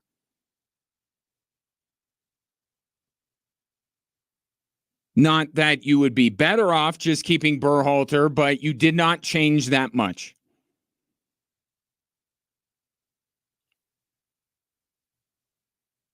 Call me biased against MLS, and I'm not. I'm really not. I just understand their place in the world. I want an international coach, and I want somebody who has had success on an international level. A report says that U.S. Soccer wants a serial winning coach. I would tag on the end of that from overseas. I don't want somebody that U.S. Soccer is comfortable with. I want somebody that will come in and make that entire federation a little unsettled. Right? Not because they're doing anything terribly wrong. I do think they're doing plenty wrong. But bring in somebody who you respect the opinion of. Don't just hire somebody in the family to, perpetuate the direction of U.S. soccer. Okay, can Cherundolo be better than Greg Berhalter? Yeah. But is that what we're looking for? Is that what 2026 is about? Being a little bit better than Greg Berhalter? How's that? How far is that going to get the United States in the 2026 World Cup? Will it get them out of the group? Okay, cool. I don't think that's where their goals should be. That's not where the bar is. Is it getting out of the group stage? This needs to be an inspiring choice. You're never going to win over everyone. That's not going to happen. Okay? But you got to be able to come back to your fan base that was very vocal in their displeasure over Greg Berhalter. You can't go back to those same people. Can't go back to the American Outlaws and say, we fired Greg Berhalter like you wanted, and guess what? We brought in a guy that most casual soccer fans in America won't know the difference between Steve Cherundolo and Greg Berhalter.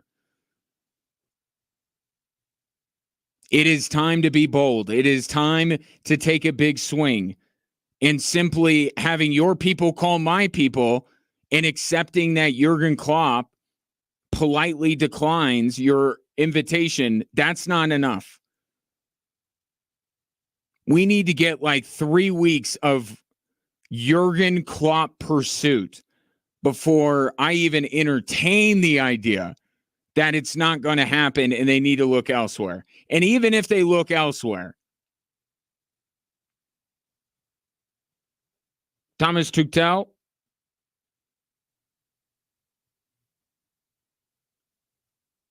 would be a better choice.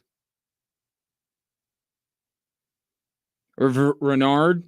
There are other candidates out there.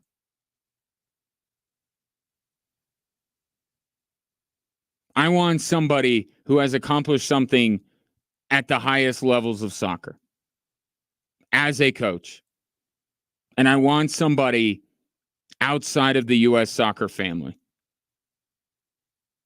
to really go into this job and be able to look at it with a critical eye.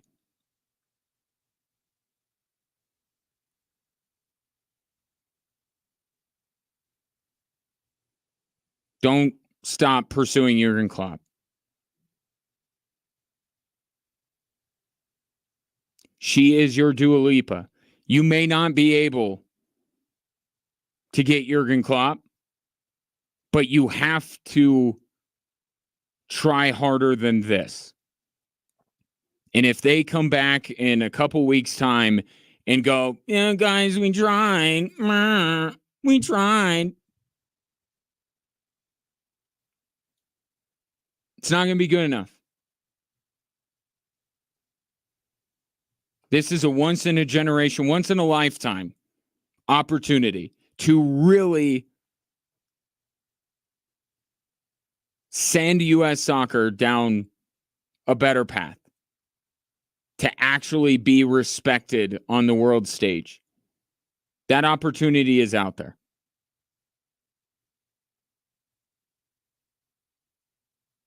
politely declining representatives talking to representatives. Nope, that's not good enough.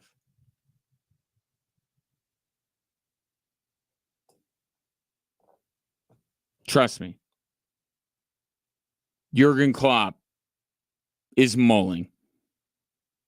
He would not have posted that on July 4th, knowing everything that's going on. That wasn't an innocent tweet. Now, he may decide ultimately he doesn't want, but he wants the pursuit. He wants to be pursued. You got nothing better to do, U.S. Soccer. Pursue the hell out of the guy. Make him say no to your face. 719-247-1313. I actually have no idea how anything works on social media. But I hear things. I get bits and pieces, and I put them all together to give an inspiring, if I may say so myself, inspiring speech to those in power of U.S. Soccer. Matt Crocker, I hope you were listening. 719-247-1313. Back after this.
I did. I strummed my air guitar on that one, which then I realized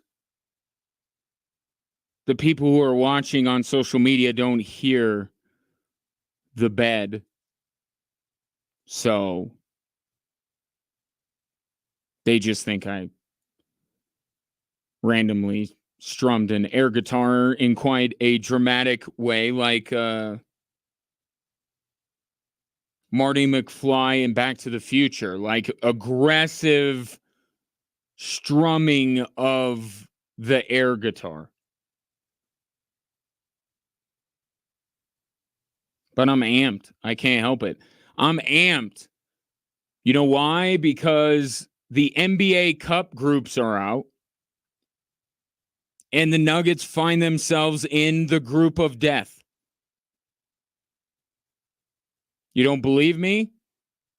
Allow me to tell you, along with the Denver Nuggets, who is in West Group C. The Dallas Mavericks are in West Group C. The New Orleans Pelicans are in West Group C. The Fighting Steph Currys are in West Group C. And the Memphis Grizzlies with Ja Morant are in West Group C. This, ladies and gentlemen, is the group of death in the 2024 Emirates NBA Cup. No one has a tougher group than the Denver Nuggets. Here's the other groups. Minnesota, Clippers without Paul George, Sacramento, Houston, Portland. Not more difficult than the Nuggets group. Group B, Oklahoma City, Phoenix, LA. Okay, interesting. Utah, San Antonio. Not as interesting, although Wemby. East Group A starts off very strong. Knicks, Magic, and Sixers. And then it goes to two teams that I am 1,000% sure are tanking for Cooper Flag and being the Brooklyn Nets and Charlotte Hornets. East Group B is Milwaukee, Indiana, Miami, Toronto, and Detroit. And East Group C is the easiest group. How are the reigning NBA champions in the easiest group? Celtics, Cavs, Bulls, Hawks, and Wizards. Joe Mazzulla not getting the Boston Celtics out of the group stage of the NBA Cup would be akin to Greg Berhalter not getting the U.S. men's national team. Joe, that might be a fireable offense. The Boston Celtics, even with Jaylen Brown being upset that his own teammate went to Team USA over him, should waltz through their group. Nuggets have the toughest group. It is the group of death, people. And no other group is even close, not even close.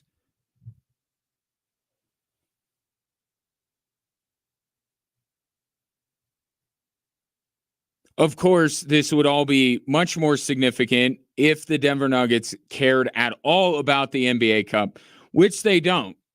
So, nor should they. You know what the NBA Cup would be a great time for? Like, far be it from me to, tell anyone how to do their job. That is in no way, shape, or form my job as a sports talk show host. But, it would be a great thing to do during the NBA Cup. Strother, Holmes, P. Watt, Christian Brown. Well, now he's a starter. Maybe not Christian Brown. Vlatko. Like, what other excuse does Michael Malone need to play the young guys than during the NBA Cup? That should be a gift from the basketball gods that they are in the group of death and they can just tank the whole thing. They don't want to go to Vegas. They got bigger fish to fry. Like, they don't want any part of advancing in this tournament. Whatever the schedule says, play the kids.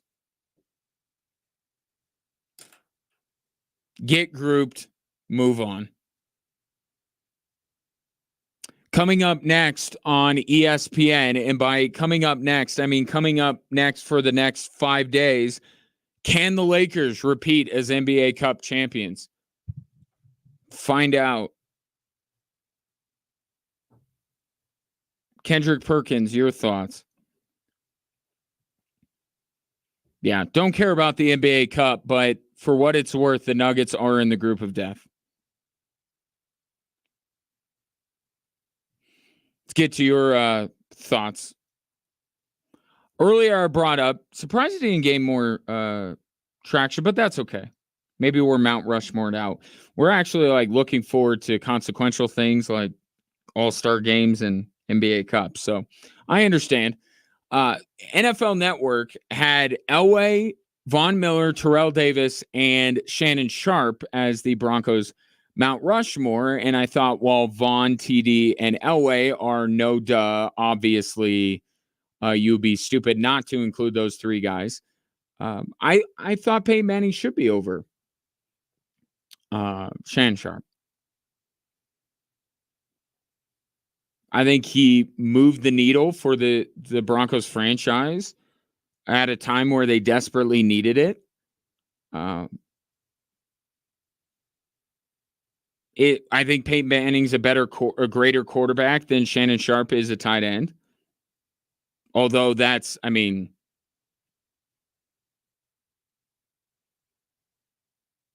Shannon Sharp's one of the best tight ends ever. So none of this is to minimize Shannon Sharp and his impact, but I think Peyton Manning's impact is being a little minimized here. And don't get me started on how beloved it is. Not even a fair fight. Broncos country loves Peyton Manning. Like, there are some Broncos fans who don't even realize that Peyton Manning played for another team before he got to the Broncos. Like, he is beloved. Tom says, I'll take McCaffrey as my fourth Bronco. So crazy he's not in the Ring of Fame. Agreed. Manning is not a Bronco. He's a Colt. One of the biggest crimes in sports is Eddie Mack not being in the Ring of Fame. Make this right. I'm with you. And by you taking the topic that I threw out there and immediately changing it and redirecting it towards Ed McCaffrey needs to be in the Ring of Fame, I appreciate that, Tom, and I'm 100% with you. Ed McCaffrey not being in the Broncos Ring of Fame, what in the world are you doing? The McCaffrey family is royal. Like, Ed McCaffrey could be voted the governor of Colorado, and he's not even in the Broncos Ring of Fame. Like, the McCaffrey, maybe not Ed at this point. Christian could. But, like, their family is Colorado royalty. And miss me with the idea that Rod Smith was demonstrably better than Ed McCaffrey, and more important, they went hand in hand. It was Smith and McCaffrey all the time. That is ridiculous. Now, I said earlier with Peyton Manning, maybe they said, you know what, we're going to only put Peyton Manning on the Colts one. I have no problem with that. I'm just saying, if we're honest, if we're just doing this in a vacuum and only picking Broncos, Peyton Manning's the fourth Bronco on the Mount Rushmore. But you're 100,000% correct when it comes to Ed McCaffrey. That makes no sense. Half the dudes in the Ring of Fame, Broncos fans don't even know who they are. And you're going to leave Ed McCaffrey out. Okay.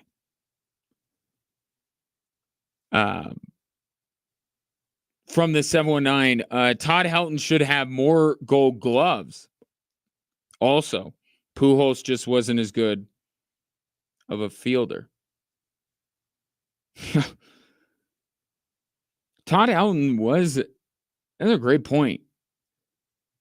I'm so glad that he's getting this ultimate baseball honor because, my goodness, he was gypped. Gypped out of so many things in his career, and the reason's the same. The Rockies are garbage. That's been basically the story of this franchise for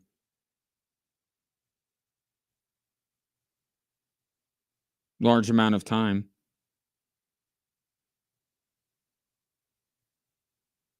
But yeah, Todd Helton should have more accolades. He should have an even better Hall of Fame case. But whatever. In the end, it's like, I don't want to do the thing because people who are like really weird about first ballot, I don't want to go down that road. Like, the end result is the most important thing. Todd Helton's in the Hall of Fame. He's alive to see himself go into the Hall of Fame, right? That's the biggest thing we lament. They keep kicking certain candidates down the road, and then what happens? They pass away, and then it's posthumous, and that sucks. So, glad Helton's getting this. Deserves it. Here's like Nolan Arenado is going to be a Hall of Famer. I think by the time he retires, he will be more known as a Cardinal. Even though, I don't know if you've noticed, the Cardinals are pretty garbage in their own right. The Nolan Arenado trade might go down in the same breath as the Russell Wilson deal, in that, did anyone really greatly benefit? It was like, as much as the Rockies deserve every bit of criticism, even to this day, about that trade and how fleeced they were. Remind me again what the Cardinals have done. What if the Cardinals parlayed this generational all-time great third baseman into? How many World Series have they won? How many division titles? Where are they in the standings right now?